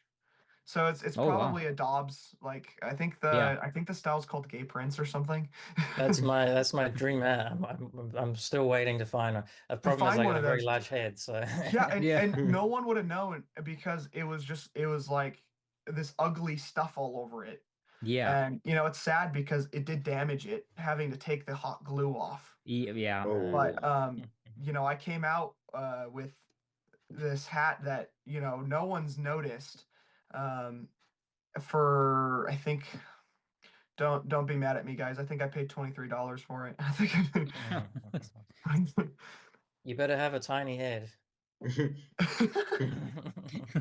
I'm gonna be upset. Well, I'm yeah. a yeah, 7 1/4. So I uh, yeah, I've awesome. I'm a noticed. 7 and 5/8, so that's all right. 7 5/8. Yeah, yeah. Wow. Yeah, that's a little. But So yeah, Shiloh, and that's harder to find. Yeah, No. but Shiloh, I mean, has that ever happened to you at all? Where it has, and I kind of wanted to mention though, like with the scalping though, is just like like the when we were talking about fabrics, it reminded me of, these Hollywood costume warehouses where they have almost every decade you can imagine, from 1700s to present day. And there was one that was closing and I wanted to go to it, but I have to go up to LA from, San Diego. Hmm. And I was thinking of, oh, I can go maybe this day, and it just didn't work out. And I knew that there had to be Hollywood jackets there. They had to be, or some kind of sportswear from the 40s. And the cool part was it would have been used in the film because it's in their warehouse. And, I wasn't able to go. And then Maverick here tells me, oh yeah, I actually bought what was it, two or one Hollywood jacket? And it was from somebody that went there and wiped out their entire stock pretty much yeah, and yeah, yeah, it was a reselling it on Hollywood jacket. eBay. Yeah, and he bought it. Yeah, he bought it from one of those people. And I mean, the prices probably were like what, $50 at the warehouse, and you got it for Yeah, it like, was like starting bid was like maybe 40, $50 for one, but I've seen yeah, Dang. some. I looked at that at website and I've seen some go for like $500 for one, but that's what I'm saying. I've seen Yeah, some that go for like maybe 80, $90 yeah, because there were so yeah, many listed on there. Like there was at least 30 or 40 Hollywood jackets. yeah. They went in there and liquidated their whole collection pretty much, which I was so mad about because I knew I could have Yeah. found one there. But there was one time where I went to one of these vintage stores. I think it was Joyride in Orange County, Yep. and there was this nice gray overcoat, one of those kind of, it's like a mix between a raincoat and an overcoat. It's like the wax gabardine, and it had a really nice lapel width, and it was actually pretty affordable. I said I'll come back next time and get it. Well, I came back next time, it wasn't there anymore, so that that escaped from me. And I found a really nice tie there though. It's one of my favorites, and it's a swing tie, and it's purple, and it has leaves on it with like some squiggly lines and stuff. Wow. Yeah, and it has a Jerome's of Los Angeles, uh, and that I have never seen another like it.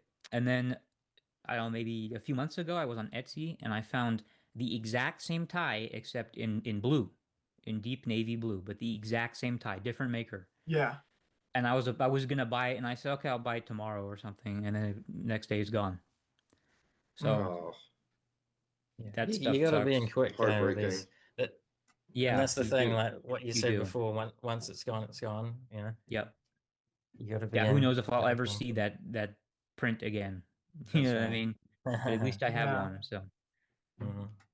I don't know. yeah, I've certainly have seen some of my own matching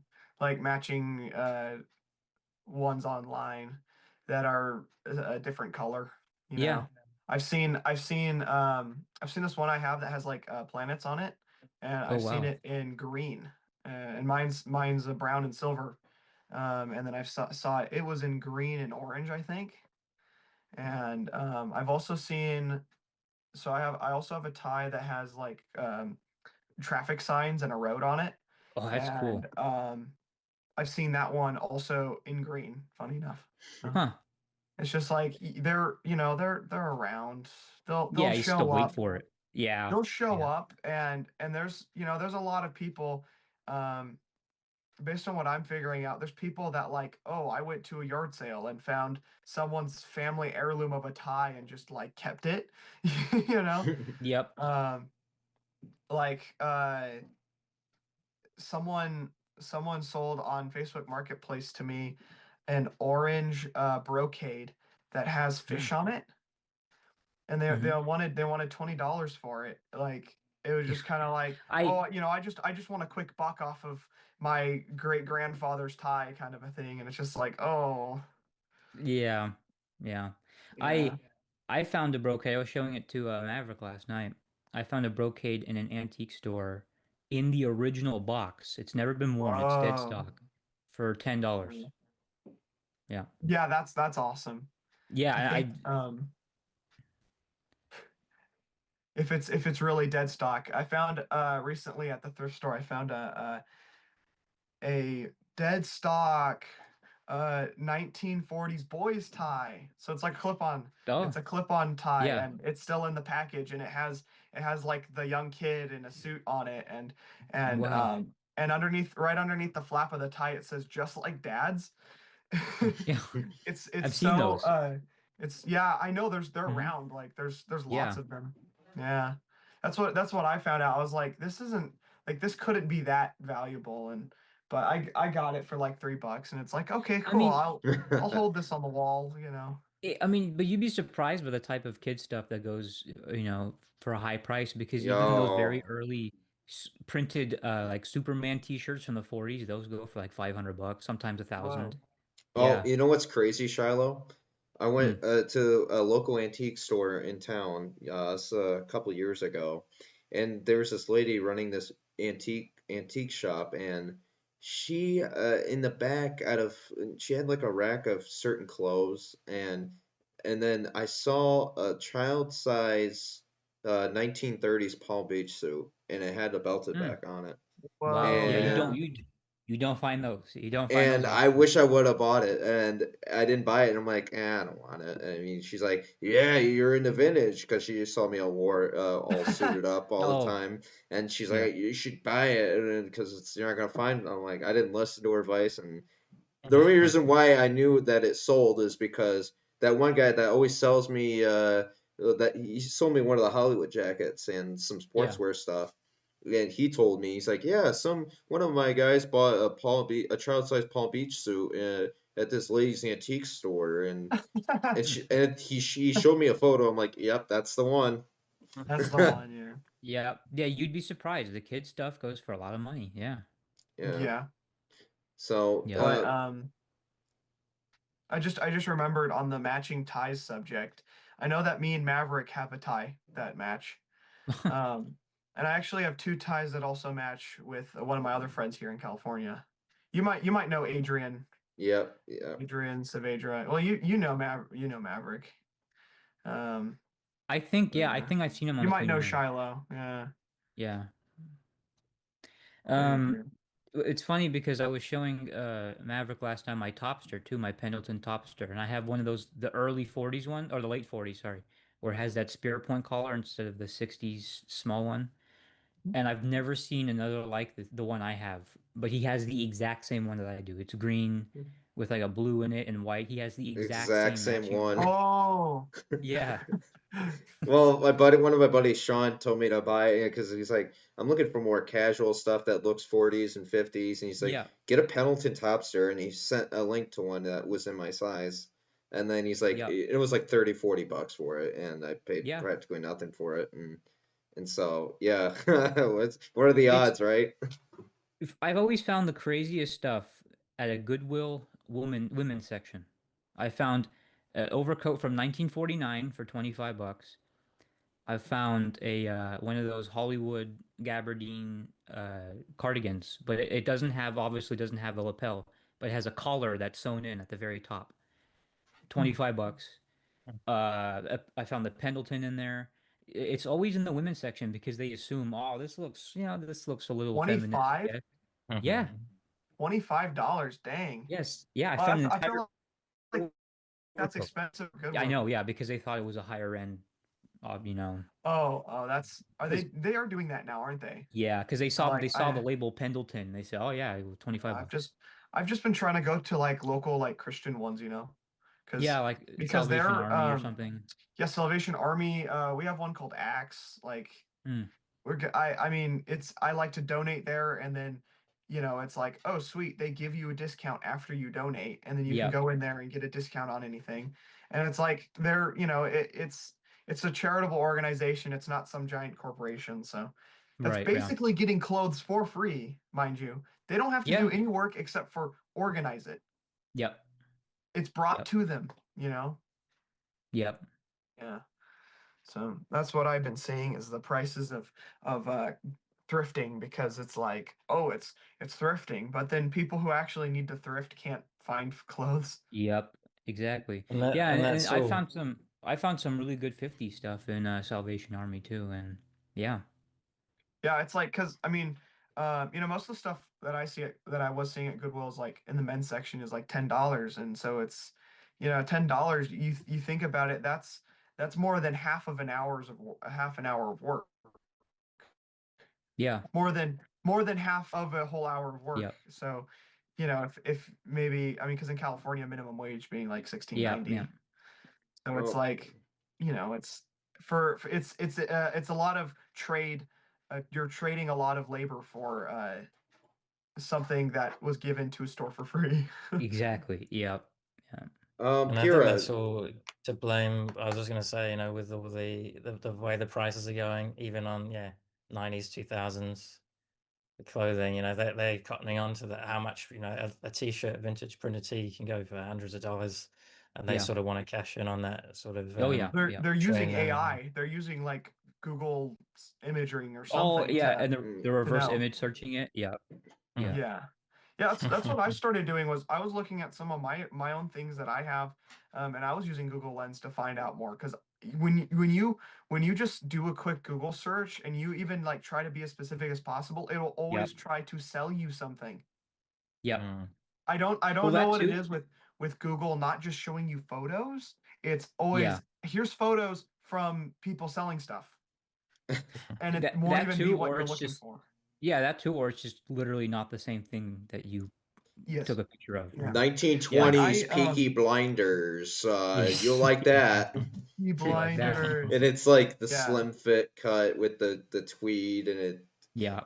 Oh man. The banker collar with no tie. Yep. Yep. Oh my gosh. Yeah. Hmm. Like I have Well, some with the collar bar. with the Oh. collar. Yeah, the Yeah. with the collar bar. Oh, Yeah. I Have you haven't not seen seen that? that. No, Yeah. that's They'll have a awful. banker. They have a banker collar. Sometimes a regular point collar, but it's just really short. And they'll have the collar bar in with no And I tie, don't and have it's a buttoned all tie the way because top. look how cool and broke I am. Yeah. So, Yep. yeah. But no, using Google Lens is great because it's helped me try and like date things. Um, because like I have some like surplus pants Mm. that I was getting at my local like a surplus store for like $15, and I didn't know how old they were. Because I was like, okay, these are relatively nice. Like they're 100% wool. They have suspender buttons. Like these have to be older. I don't know when they're from. And then I've actually found the label on like the inside of the pocket or something, like on the inside of the pants on the pocket, like, and it was like, oh, cool. I use Google Lens, and it's like these are from 1953, like, Yeah. army pants that are like a nylon and wool blend, and they're built tough as nails. Yeah. um, and they look great. They look great. They even have a coin pocket, like, so it's for $15, get yourself some high-rise pants that are full cut. Yep. So, Full cut all the pretty way. crazy stuff. Huh? Yeah. I said full cut all the way. Yeah, full cut all the way. Yep. Full cut all the way. Yep. I think about it. The higher the rise, the closer to God. That's High right. rise, closer to I God. like that. Yep. Have you seen that photo that was going around of someone wearing the pants up to the armpit? Didn't you show I me think that, it was a real Maverick? photo. That was it. That older gentleman. It's like a group Yeah, photo. yeah. I It might have was shared on my fascinating. Instagram years ago, but yeah, Yeah. I shared like this guy, I don't know, it's like this African guy, and I don't know, there's just some person in like a store or something like that, and this guy's wearing like pants all the way up to his Oh. armpits. Okay, I know what and you're talking he about. Yeah, tucked the yeah. tie in, I and I'm know like, he that's doesn't just even need a ridiculous. shirt. Yeah, yeah, But you showed me a picture like the other day of like it was taken in the 40s or I did. something, Yeah, or maybe even I. the 50s. It was a 1940s or 50s photo of like a family photo of some guy Yeah. who's like, I don't know why he cut those trousers so high. I'm like, Well, at first I thought it was like for a joke where he just pulled them all the way up, but I looked at the pants and they're at the right length for his legs. They're legitimately just that tall. They're legitimately just I that high know. cut. Tom and You Jerry can't Zoot have too Suit much of a Cat. good thing. Yeah, they were literally up here. Yeah. Yeah, with the belt too, I'm pretty sure. yeah, he had With the the So, belt. belt Yeah. and yeah. everything. Yeah. Wow, that's crazy. Yeah. Yeah, and everybody else has, normal high-rise trousers. These over here, you got them all the way up here, and I thought for sure that's a joke, right? And I looked, I'm like, that can't be because, like, what would you like? That looks like it's cut specifically for that.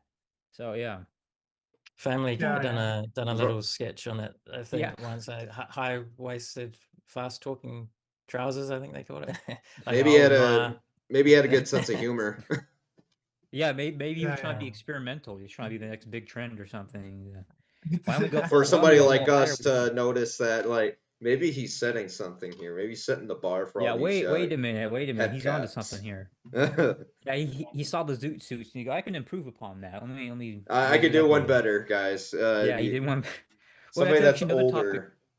Yeah, there's another topic that we were talking about too, Maverick, the other day, is that, the stereotypical vision of zoot suits when you think of one, they're not all the same. Now, we both agreed that, we probably wouldn't wear one, but they're not all No. the same. You know what I No, mean? I've There's also like people will be like, "Whoa, you're like a 1940s zoot suiter," and I'll be wearing like this post-war suit that is like a bum freezer. So, yeah. Yep. yeah, and it's like, okay, yeah, yeah. You got it. You nailed it. Yep. No, but yeah, it's interesting though because there's a lot of photos you can find of the people wearing quote unquote zoot suits, but they look somewhat normal. You know what I mean? In terms of proportions, they look like a regular suit.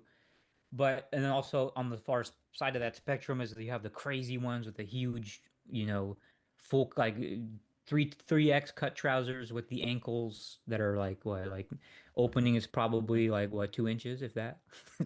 So it's not like one broad ideal picture of the zoot suit. There's very different variants that I've seen, Yeah. and Yeah. um and Some that and look I found some pictures. like normal Yeah, that was like cut, Well, I was and didn't genuinely but they just had the yeah, jack. didn't they It just looked like they had yeah, the jacket longer. Like they got it like a a little size bit. like long, like it got the a size Yeah. long jacket, and then they just wore that. Yeah, and they raised the sleeves up, yeah. Yeah, yeah. yeah. Was it not just what like an evolution? I would assume they would have started off pretty normal, and then the next Yeah. person wants to like go a little bit more, Well, a little bit more extreme, and maybe because like the I whole don't know. I don't know the much whole about. idea of it was like to protest the rationing, or whatever. It was Yeah. supposed to be Mm. absurd Right. from the start. But yeah, there was probably an evolution that came along with it, I'm sure. But it's just I was genuinely surprised to see how, you know, regularly cut some of them were. Some of them just wore a loop collar shirt that was, flipped over the jacket collar. And if I just had saw the top part, I would think it's a regular suit. And so it's Well, just, yeah. Mm. Well, and I think that from what I've heard from other people, I haven't seen any photos, but I've heard yeah, it started even earlier during the war, like probably late yeah, 30s into the yep, 40s. Ah, It's when it started. yeah. I think it started probably with the teens that were in the swing crowd. They were doing yeah, the yeah. swing dancing and stuff. They Yeah, they probably, probably did it like, wore longer jackets, probably yep. not like the what do you call them, those pants where it just kind of goes, the trousers go out to the ankle. Oh, I don't know, but I know what you're talking about. It probably wasn't as dramatic when it first Yeah. started, Do or you was it just, do you guys and know what rah suits are? yes, yes. I Yeah. think I'm not sure. So they're like they're I would say that they're the predecessor to the zoot suit. because Okay. they I have was the gonna type bring of that pants up that too. Maverick's talking about, and they are also really long, but Mhm. they're more like pointed, and Oh, apparently yeah. they would find the raw suits in like secondhand stores and cut them into zoot suits. Yeah. Yeah, so yeah, Yeah. they were even doing thrifting then too, huh? Maybe a zoot suit is just a 1940s rah-rah suit. Yeah. Hey, Yeah, yeah. pretty much, yeah. Yeah, Yeah, but well, you it's see like that with like the Oxford bags and those yeah. super high waistbands, all the buttons on them, and Yep. Yeah. yeah, certainly inspiration, I'd say. Mhm. Yeah, yeah. Yeah, and it's I don't know where it came about though, where they, we got these colors like purple and bright orange. Because when you think of a zoot suit now, that's what you think of, those absurd contrast colors. And then you look at what they're wearing at least in the early 40s. They got tweed jackets on, herringbone. It's just Mhm. all oversized. Wool. Mm. It's just really large, like it's oversized. Yeah, I mean Yeah. it's almost like they kept the same exact that community kept the same exact style Yeah. for the past 100 years. Yep. Still I oversized, baggy, you know. Yeah. I think probably the most, well, even for me, like, to be honest, when I think of Zoot Suit, I'm thinking of the mask. You know, Yeah, Yeah, exactly. yeah. Uh-huh. the bright Yep. yellow and Yep. I yeah, think of Tom and Jerry Zoot Suit Cat when That he too.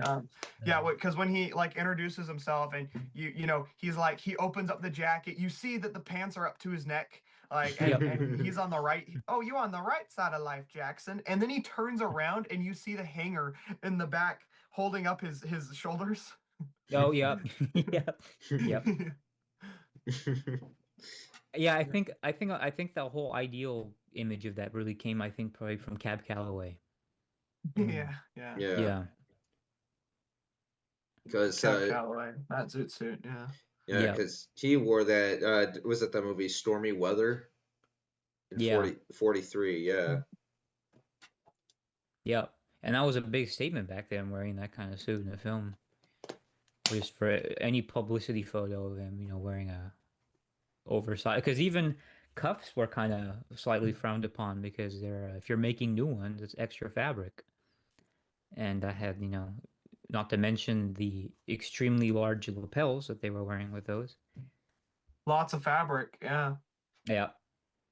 I mean, yeah, and even now when it's like we're talking about fabric being so expensive, it's like, you know what like fabric wise and cost and actually sourcing it then, like, you Yeah. know, it was probably very difficult. Yeah, especially during the war. Yeah. Yeah, especially because you're making so many uniforms that you need it Yeah. to be a uniform material. Well, So you need material, like you need wool to not go into making like suiting fabric. You need it to go hmm into making like rougher, you know, battle fabric. Battle yeah, fabric. and they were making Yeah. tons of stuff, tarps, blankets, all kinds of Yeah. stuff other than just uniforms. There's a ton of stuff they were using it for. Yeah. Hmm. Oh Uh, yeah. I don't think this is a topic we covered last time, but Maverick, I think you had this idea about the National Recovery Act NRA labeled suits if they're worth the hype and all that. Yes. You hold on, Nathan. uh, I'm definitely. You know what? I'm gonna say it. Right. I don't think it's worth the hype. No. I mean, is it cool to see one if you buy it at a cheap price? Yeah, you should buy it, but Yeah, no, yeah, I mean, it's just a 1930 suit. It just has a label on it. That's really all it is. Yeah, and I mean the NRA, the actual like National Relief Act, was it really that good? It I was mean, it it like failed actually for it failed. I was it mean, actually a useful government program? yeah. You Well, know, like but yeah, no, that definitely it has a little blue eagle, so it's like 5 times the price, you know. yeah, Also, the fact that there's so much desperation over it that people will steal tags off of ties and put them on other ties to make other ties more valuable. yeah. Like, Yeah, You and know, if that's it's not scalping at its finest, I don't know what is. that is scalping at its finest, is taking off tags and Yeah. putting them on other things, or Yes. just Yeah. stealing the tags in general. Like Yeah. it's Yep. Well, yeah, I don't remember. I seen a guy in Australia. He was on eBay. He was selling a four-piece 1930s NRA labeled tweed with the belted back for almost $2,000. I think it was sixteen Oh hundred my dollars. gosh. That's And wild. and it's just like, how did that end up over there? Oh, that too. But it's like I can buy a car with that. Like, Yeah. you Yeah, know, yeah, like, you can yeah, you could buy a car with that. Well, yeah, and also think yeah, yeah, Pura. yeah, yeah. And also But another thing, Pura. In New Zealand back in the 30s, did they have something similar to NRA, like with making clothing? No. I mean, the interesting thing with New Zealand history is it wasn't a very affluent country. So if you see, well, New Zealand was struggling even before the depression happened. So yeah, we sort of could have probably done something like that. I mean, there was a big during the depression. That's sort of when the labor movement, political movement started, and that got going. But yeah, there's no NRA equivalent that I can think of. But yeah, we've done it pretty hard during the depression years over here, and so you don't really see a lot of clothing from that era because it was just worn out, just yeah, Yeah. worn to death. I have yeah. got a few pieces which are really nice, but talking about the NRA labeled stuff, interesting story. I had a couple of dead stock dress shirts with NRA labels on Hmm. that I got from America, obviously, and I wore them and I threw them in the wash without thinking about it. I was a little bit younger, and the labels all wore off, and Oh, they got a bit of I damage see. to it. Yeah, so Dang. I just bought that. the resell I for try to forget zero about that, but dollars. Yeah. yeah. I mean, it probably be worth quite a bit now, but I decided to wear them, and yeah, anyway, I think back then, just going back to your previous question about regrets, or the ones that Oh, got away, like Yeah. yeah. back when I started Yeah, out, that's it. it Yeah. it was so commonly found that you didn't really think about it. I mean, and this is like late 2000s, so it was even more common, obviously back in the 90s and whatnot. But Yeah, yeah. yeah, sort of had the attitude of, there's plenty of it around, I'll just wear it. Um, and yeah, so that's one of my regrets. I sort of like ruined a few dead stock things, but yeah. Yeah, that's The other thing yeah. is like again like leaving things behind, like you guys were saying, like amazing stuff. But you walk into a shop and there's so much amazing stuff, you just sort of take it for granted, and Mm. I'll You just just pick have one. your I eye on remember that there one was a thing. box of yeah. There Yeah. was like because I Yeah. love ties. There was a Yeah. box of dead stock ties with the original display packaging and everything, and I could have bought the whole box with the display packaging. And I just went through. Oh, this one's quite nice, isn't it? They were cheap as anything. Mm. Left it behind. There's a lot of cool stuff that I could have had, but you sort of took it for granted back in the day. But yeah, again, that's sort of going into that scalpers sort of topic. It's very new predicament that we're facing. I think, Yeah. like pretty much since COVID. Yeah. Yeah, I would Suddenly the say prices yeah. just went way up. Yeah. So what it sounds Yeah. like what Pierre is saying is you shouldn't have been born before 2005. Should have been born like towards the 70s and 80s. That way you can at least live during that golden era where you can go to a thrift store and buy 1930s and 40s stuff. Yeah, Yeah, Yeah. find really cool stuff. Or Yeah. just Yeah. time travel, then a time machine, go back to yeah. like 1980 or Yeah. 90 and buy this stuff.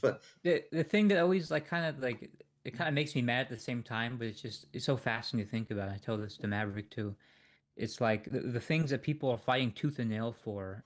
You in the 40s, you could have gone to any supermarket, any corner store, and found these things, like a loop collar shirt. They were so common that you could have Yeah. bought probably 50 of them for the price that one is selling for. And it's just like, who would have thought that like 50 years or 60 years from now, people would be scrambling to even get one of these. You know what I mean? It's just yeah. The craziest stuff is like the workwear, Yeah, that was yeah. the cheapest of the cheapest clothes you could buy, and those are now the most expensive, like Yep, yeah. Complete. millions of dollars. Well, even Yeah. Those jeans, Yes, well, yeah. well, it's like even the repro stuff I see. A lot of that repro workwear stuff is in Japan, and that Yeah. stuff is Mm. expensive too. Oh yeah, Yeah, yeah, And like it's outrageously workwear. expensive. Yeah.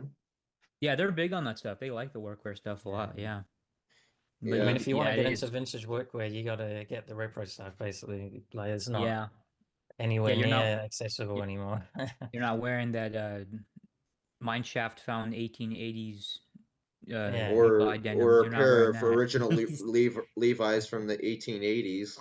Yep. That's a scalper. That's scalper right there. Like Yeah. just going onto like abandoned property that is illegal to trespass on, Yeah. right? Most of these properties are still owned by the companies that used to mine there Yeah. and would consider it trespassing because they left all that equipment there, and Yeah. they would feel like they have a problem with it. So it's it's illegal to trespass, and then basically just stealing like stuff from the mines. It's like It was just uh still technically company property, right? So yeah, and it's dangerous. Like yeah. Oh yeah. Yeah. that's dangerous as anything is, going into one of those mines that, if it's not like an actual sup- good supported thing, like you really don't Yeah. know. Yeah. Yeah. No, especially if you don't even know if there's Levi's down there. Yeah. Well, and I seen this reel on Instagram of there was an auction that went on, and there was Yeah. a bidding on original 1880s Levi's. Yeah, They that's were the ones we're talking about. Those are the yeah, ones. Yep. and Yeah. then I think somebody bid it up to like almost 50 grand for one pair of jeans. Like that's Well, destroyed. there was one that sold for like close to 1 million. Yeah, Yeah. and And 50 I think grand's those are probably like on the the cheap end. I'm like, I could buy yeah. like a brand yeah. new, I could buy an antique car or vintage car back in the 30s for mint condition for that price. Yeah, I I don't know was how you Yeah. guys feel about it, but I feel my inner Indiana Jones saying like it belongs in a But in the museum. museum. Yep. Yeah, because it's like something that old and so hard to find should be in a museum. Oh yeah. Yeah. 100%.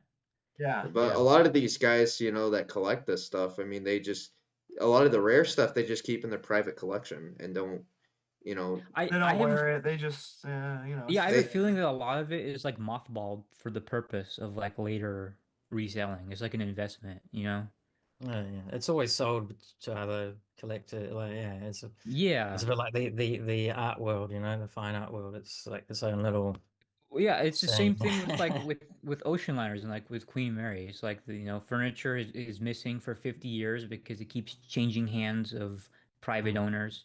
And then they say, "Oh, look, 50 years later it finally came about." Well, no, you guys knew where it was. It was behind closed doors all these years. yeah. the Yeah. archives. It's the same thing I feel like with these with the vintage menswear. It's just being traded behind closed doors, and Mm. then one day it just happens to see the light again. Yeah, I mean, there's a lot of these like stock that these scalpers have. They're not Yeah. selling it. When we look online, we see these high prices. Are they actually selling it at those prices? I don't think so. I think they're just sitting on the stock and hoping that someone's gonna Mm-hmm. be rich enough or silly enough to some click yeah buy someone now. who But doesn't Yep. know, and that's why we call why I would say scalpers, just because like they know what they're doing. They're trying to take Yeah. advantage of people that are early getting into it, and mm, obviously haven't researched long enough to be able to find it. Like it takes a long time to really find Oh yeah. the companies that are still out there that are good and are not, $10 million. Yep. Yep. Well, yeah, they're giving it to their other twirling mustache buddies. Like, yeah, mm. we're I gonna don't give it to think another reseller here. well, that's the thing. I don't think the tailoring side of things will ever get to like the workwear levels of interest and pride. So yeah, I mean, it's a pretty Yeah. niche sector of the vintage world, I think, like the dressier stuff. So my hope is that eventually they'll give up and have a big sale, slash the Yeah. prices, and Yeah, let it out.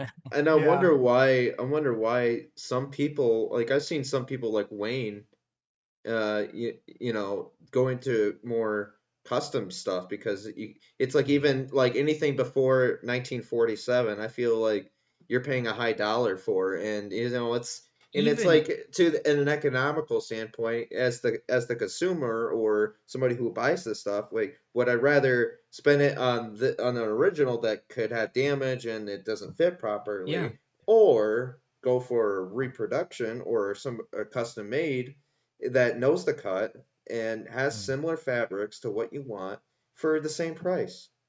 I mean, Yeah, it's and I think like we But I should feel be like it's kind of a no-brainer. I mean, yeah. Yeah, and I think we should be supporting those people too, because that's the future Yeah. of vintage, because Mm-hmm. the real stuff is getting old. And it's the thing, like if you do invest in it, then you don't want to wear it because you're worried about damaging it. If you get something new, you don't have to worry. It's brand Well, new. It I doesn't have mean, 80 years of wear on it.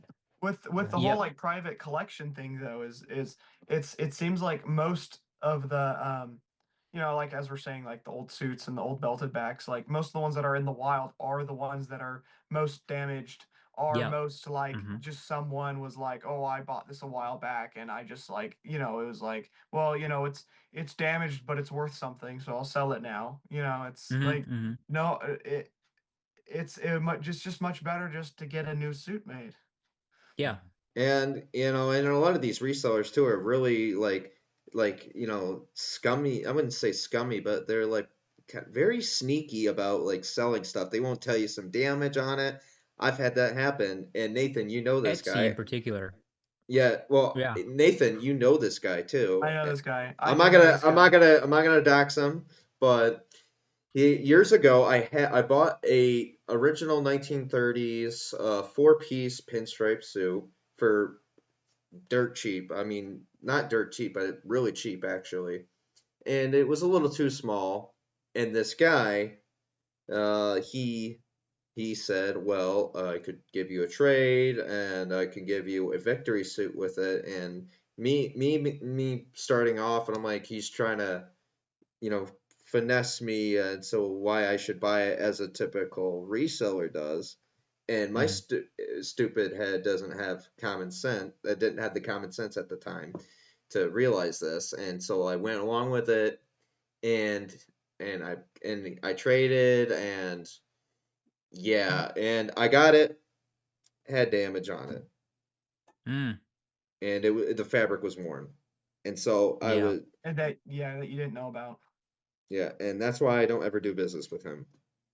I think you're better Yeah. off, to be honest, like just dealing with other collectors, and I think that's what most of us do now. Like we're pretty reasonable with Oh, absolutely. like Yeah, no. pricing and A lot trading. of a lot of them are, yeah.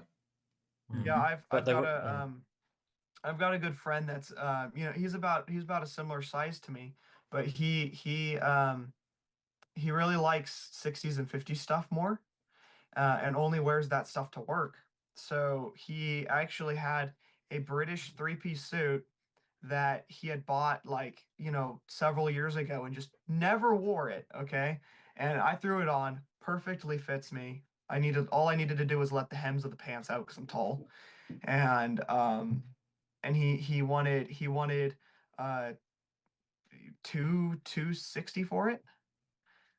But it's a Burton, so it's like really high end, and it's like if Mm-hmm. anywhere else it probably would have been over a grand because Yeah. it has no damage. It's a 30s cut, but it's 55. Hmm. It's because the British kept making 30s cut stuff into the 50s Yep. and Yep. 60s Yep. even. But yeah, so it's really cool because it's like, sweet, I actually get to have a double-breasted three-piece suit that's brown with pinstripe, and it's looks 30s, but it's not. It And so looks the Yep. fabric's gonna last longer because it's newer and it's already a high-end suit. But yeah, it's dealing with friends like and other Yeah. collectors, like, it's like, okay, well, now I know that this is actually going to someone who's going to use it and who's going to like it. Like, I'm not going to charge an outrageous price for it. It's like, Yep. yeah, Yep. Yep. and you don't really want to support you know, the resellers if they're going to be silly with the pricing. You want them to be reasonable. So if we don't buy as much, the prices will come down. But yeah, I mean Yeah. that's the well, thing. that's what It's we're cool to trade with hoping. other people, and yeah, I mean, most Yeah. most of the time I just trade ties. Like, I yeah, it's yeah. like it's like, oh, cool, I have ties for trade. Like, Mm. you know, Yeah, if it's a Yep. rare cool. suit. You have a tie that's the same brand as my suit. I'll trade you a really other cool tie for it. It's Mm-hmm. Like, and so yeah, that's good to actually have the community for, is Yeah. to be able to go. I'd say go around the scalpers and resellers. Yeah, So yeah. I think we Yeah. all Yeah. look after each other pretty well, and you know. And yeah, even over here, you know, there's a few of us. It's interesting. You'll see a piece sort of do the rounds. So it'll start off with one of the guys, and then another guy will Yep. inherit it, and then I'll have it, and Yep. share it around, you know. But that's the thing. Like we're just custodians of these. We don't own them, you know. They've been, goodness knows how many people have worn them Yeah. over the decades, and we just look after it, pass it on to the next person to enjoy, and hopefully it goes for another 80 years. Yeah. Yeah. Oh yeah. Yeah, I don't know. It could be 100 years from now. This stuff could be maybe tens of thousands. I don't know. Yeah. And But it's again, I just think that's you know, a good time for us to support. Yeah, those tailors that are making the. Yeah. I mean, yeah. if you can afford it, but yeah, sort of support these little businesses, well, yeah, and keep those the craftsmanship alive, keep the style alive, you know, Hmm. for the especially next because generation. they put in a lot of work to relearn how Yeah. Mm. to make these things. And and even at the cost and the pricing that they're able to do it at is better than it's getting to a point where it's better than buying vintage, because then you can choose awesome fabrics. Like Hmm. it's the difference Yep. between, okay, I can get a suit that's green and belted back and has all these cool features, pleated pockets and everything, um and you can get that for like what, 700, 800 bucks versus the $2,000 they're asking for original Yep. ones. And even if it is $800 for an original, it's like there's usually damage, lots of Yep. it. Yep. Well, Nathan, I know a guy. He's a good friend of mine. And I know some people are in this mindset too, but some people will argue that, well, just get an original. I mean, you have the cut right there, and some of these tailors aren't familiar with the high armholes, which a lot of them don't. And I'm still trying to stress out to people that high armholes, people. Hmm. That's what it was known for. But yeah, well, and then I look at my friend, and I'm thinking, what?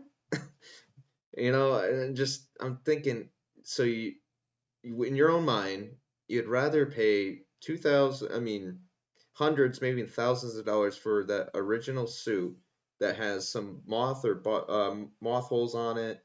It's not measured to you, It's you got know, wear, and the seams Yeah. are ripping because, or the seams are ripping because the threads are dry rotted.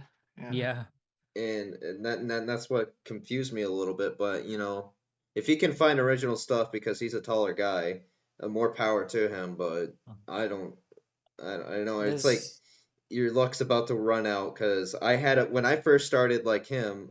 That's all I found. I mean, it was before the vintage our stuff was inflated and I can find more stuff on eBay. I Hmm. could I was in that, high cloud for a while, and then over the years it kind of went, Yeah. and then I'm starting Yeah. to sell stuff. I'm a lot, I don't even own that many 30 suits anymore. I own maybe, I might just own two or three originals because there's not that many out there, and it's just getting expensive, and I'm just like, well, if I can own originals, at least I want it to be post-war stuff. So I like having Yeah. that around, and as you can find a lot more post-war stuff, to say the least. Yeah.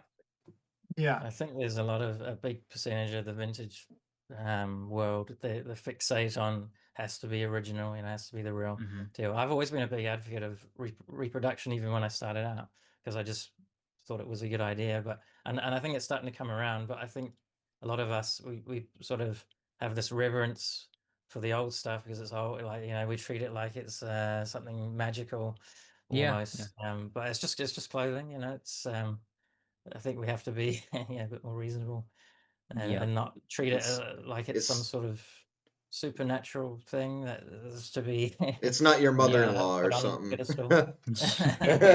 Yeah. Yeah. Yeah. But yeah, I think it's starting to come around. I think everyone's sort Yeah. of realizing now that There's nothing Well, wrong I with mean, newer stuff. I've seen a lot more brands come about too that are doing repro stuff. I mean, all Mhm. over the world. England, Denmark, Poland, all kinds of places. Yeah. And the United quality's States coming up was too. like one, but yeah, Yeah. yeah, Quality's gone up a lot. I mean, yep, and even in there's a lot of Vietnamese tailors, yeah. but there's like, a couple like handful of them that are making amazing stuff. Um, like they're making great stuff. I mean, they're making, there's some making shirts, there's some making suits, and it's pretty cool. It's Mm-hmm. it's good that basically the art of it hasn't been lost in making Yeah, them. yeah, Yeah. So it almost was. I think we can agree that it was almost was, but it seems like people are trying to bring it back. Like I'm trying to figure out how to make the ties, like it's weird. Not, they're not like modern ties at all. They're not um they also had a lot of machines to do a lot of the work, so yeah. yeah, Whenever I get anything, I'm always studying it, thinking how could I, or how could we reproduce this? How could we pay Yeah. homage to this thing? Yeah, I don't know, like studying the construction but I do a little bit of sewing, so It's probably not going to be yeah. We all want 100%, but you can get it as close as you can. you can get it pretty. I mean, that's the thing. Like going back to what the Japanese are doing, with And, the sort of workwear and like Yeah, rockabilly and I styles, they're yeah. and there's and spot there's on. this and there's this reproduction brand. I think this guy's based in America, but he does also reproduction Edwardian stuff all the way up to the 30s, and he also makes Edwardian style ties up until Mm-hmm. like the late teens into the uh 20s. So Yeah, yeah, I mean it can be done. yeah. Yeah. No, yeah, yeah, and it definitely. can be done, yeah. Yeah, no, I agree with the studying to try and see if we can reproduce it. Yeah. Yeah, and I mean everything is like come on, we all know that we wish that that some company would start making ventilated two tones again. Oh, yeah, Uh Ventilated oh two my tones. gosh. Oh, They're yeah. so good. They're so good. Mm-hmm. And it's a whole nother other level of like summer dress comfort. It's like, it's like people are like, oh, dress stuff is uncomfortable. It's like, okay, well, if you wore wool or if you wore linen, like, it's going to be breathable. You're not going to be Yep, dying, you know, yeah, and it's yeah. Those. comfortable. Like it's actually for like fitting, and you can move. yep, yep. Like it's like people look back and it's like, wow, how did they even dance in that stuff? It's like because you can. Well, Yeah, well, it's just it's not the same at all. Like it's No, very not the different than what same. we have now. Yeah. and I'm very fortunate to own an original 1940s ventilated shoes. And yeah, what you're describing, Nathan, Same here. they're they're they're very breathable, very comfortable to wear during the summer. They're very Mhm. generous when it comes to airflow. And down Yep. there, you don't want to have Yeah, sweaty socks when you take them off. So and the workmanship of them Yeah. is a whole nother level. These Yep. shoes are. Oh, someone turned on the TV. The shoes are, well, basically 80 years old, and they're still in good shape. The Yeah. leather. This is the leather is still in great shape as long as you keep it conditioned and you take care of these things. Yeah, Yep. you take care of your things and they will take care of you. Mm-hmm. Mm-hmm. absolutely. Mhm. Well, folks, we've been talking for a couple hours now. Yeah. So I think we're gonna probably conclude with this podcast. So, I mean, does anybody want to make any closing remarks? Any questions? Last minute questions? Mm, Oh, no, I I think we think covered most, if not all of it. All right, all right. So, well, hopefully everybody enjoyed this discussion. I definitely did. I definitely enjoyed hearing Nathan talk. Shilo and Pira. Pira. This is the first time actually chatting with you. On video call or over voice chat. And I've seen your photos and I've been following you for I don't know how many years. I've seen your pictures around for when I first started, and I'm thinking, man, this guy gets it. This guy has a great style, and I've seen him pulling off the pinstripe belted back suit. Yeah, I have seen that, and that got me a little jealous. But hey, everyone's still a little jealous in some ways. I think your current collection rivals my own for sure. You And got I a lot of think good stuff.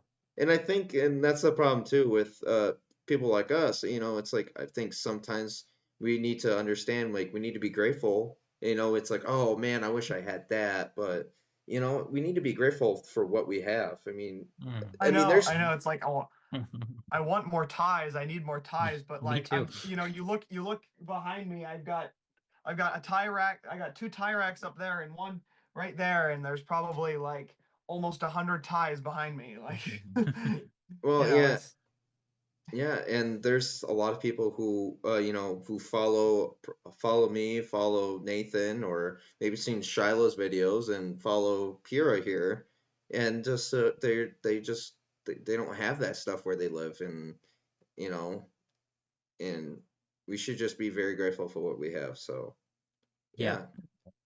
yeah, and Yeah, cool. yeah, and that's all I have to say here, and hopefully, you know, hope something happens. I don't know. I don't know what to say. But Well, always anyways, remember thanks the for hot having me on. I appreciate the opportunity. I mean, you could have picked someone much better than me, but anyway, Yeah. it yeah. was fun. It was Well, fun to talk menswear, and yeah. Yeah, this As was fun. mm, yeah, for sure. Yeah. And hopefully next episode we'll cover more obscure, not obscured, but topics that we haven't talked about, and maybe some of you guys can join back in maybe in the future. We'd love to have you guys again. yeah, Hmm. But that'd be good. all right, guys, that will do for this podcast. Hopefully, you like and subscribe and follow Shiloh. I'll put his link and put his channels and the link in the description below, and also Nathan's Instagram and Pura's Instagram as well. So yeah, absolutely. Hopefully, you guys have a good one, and yeah, take care. Bye.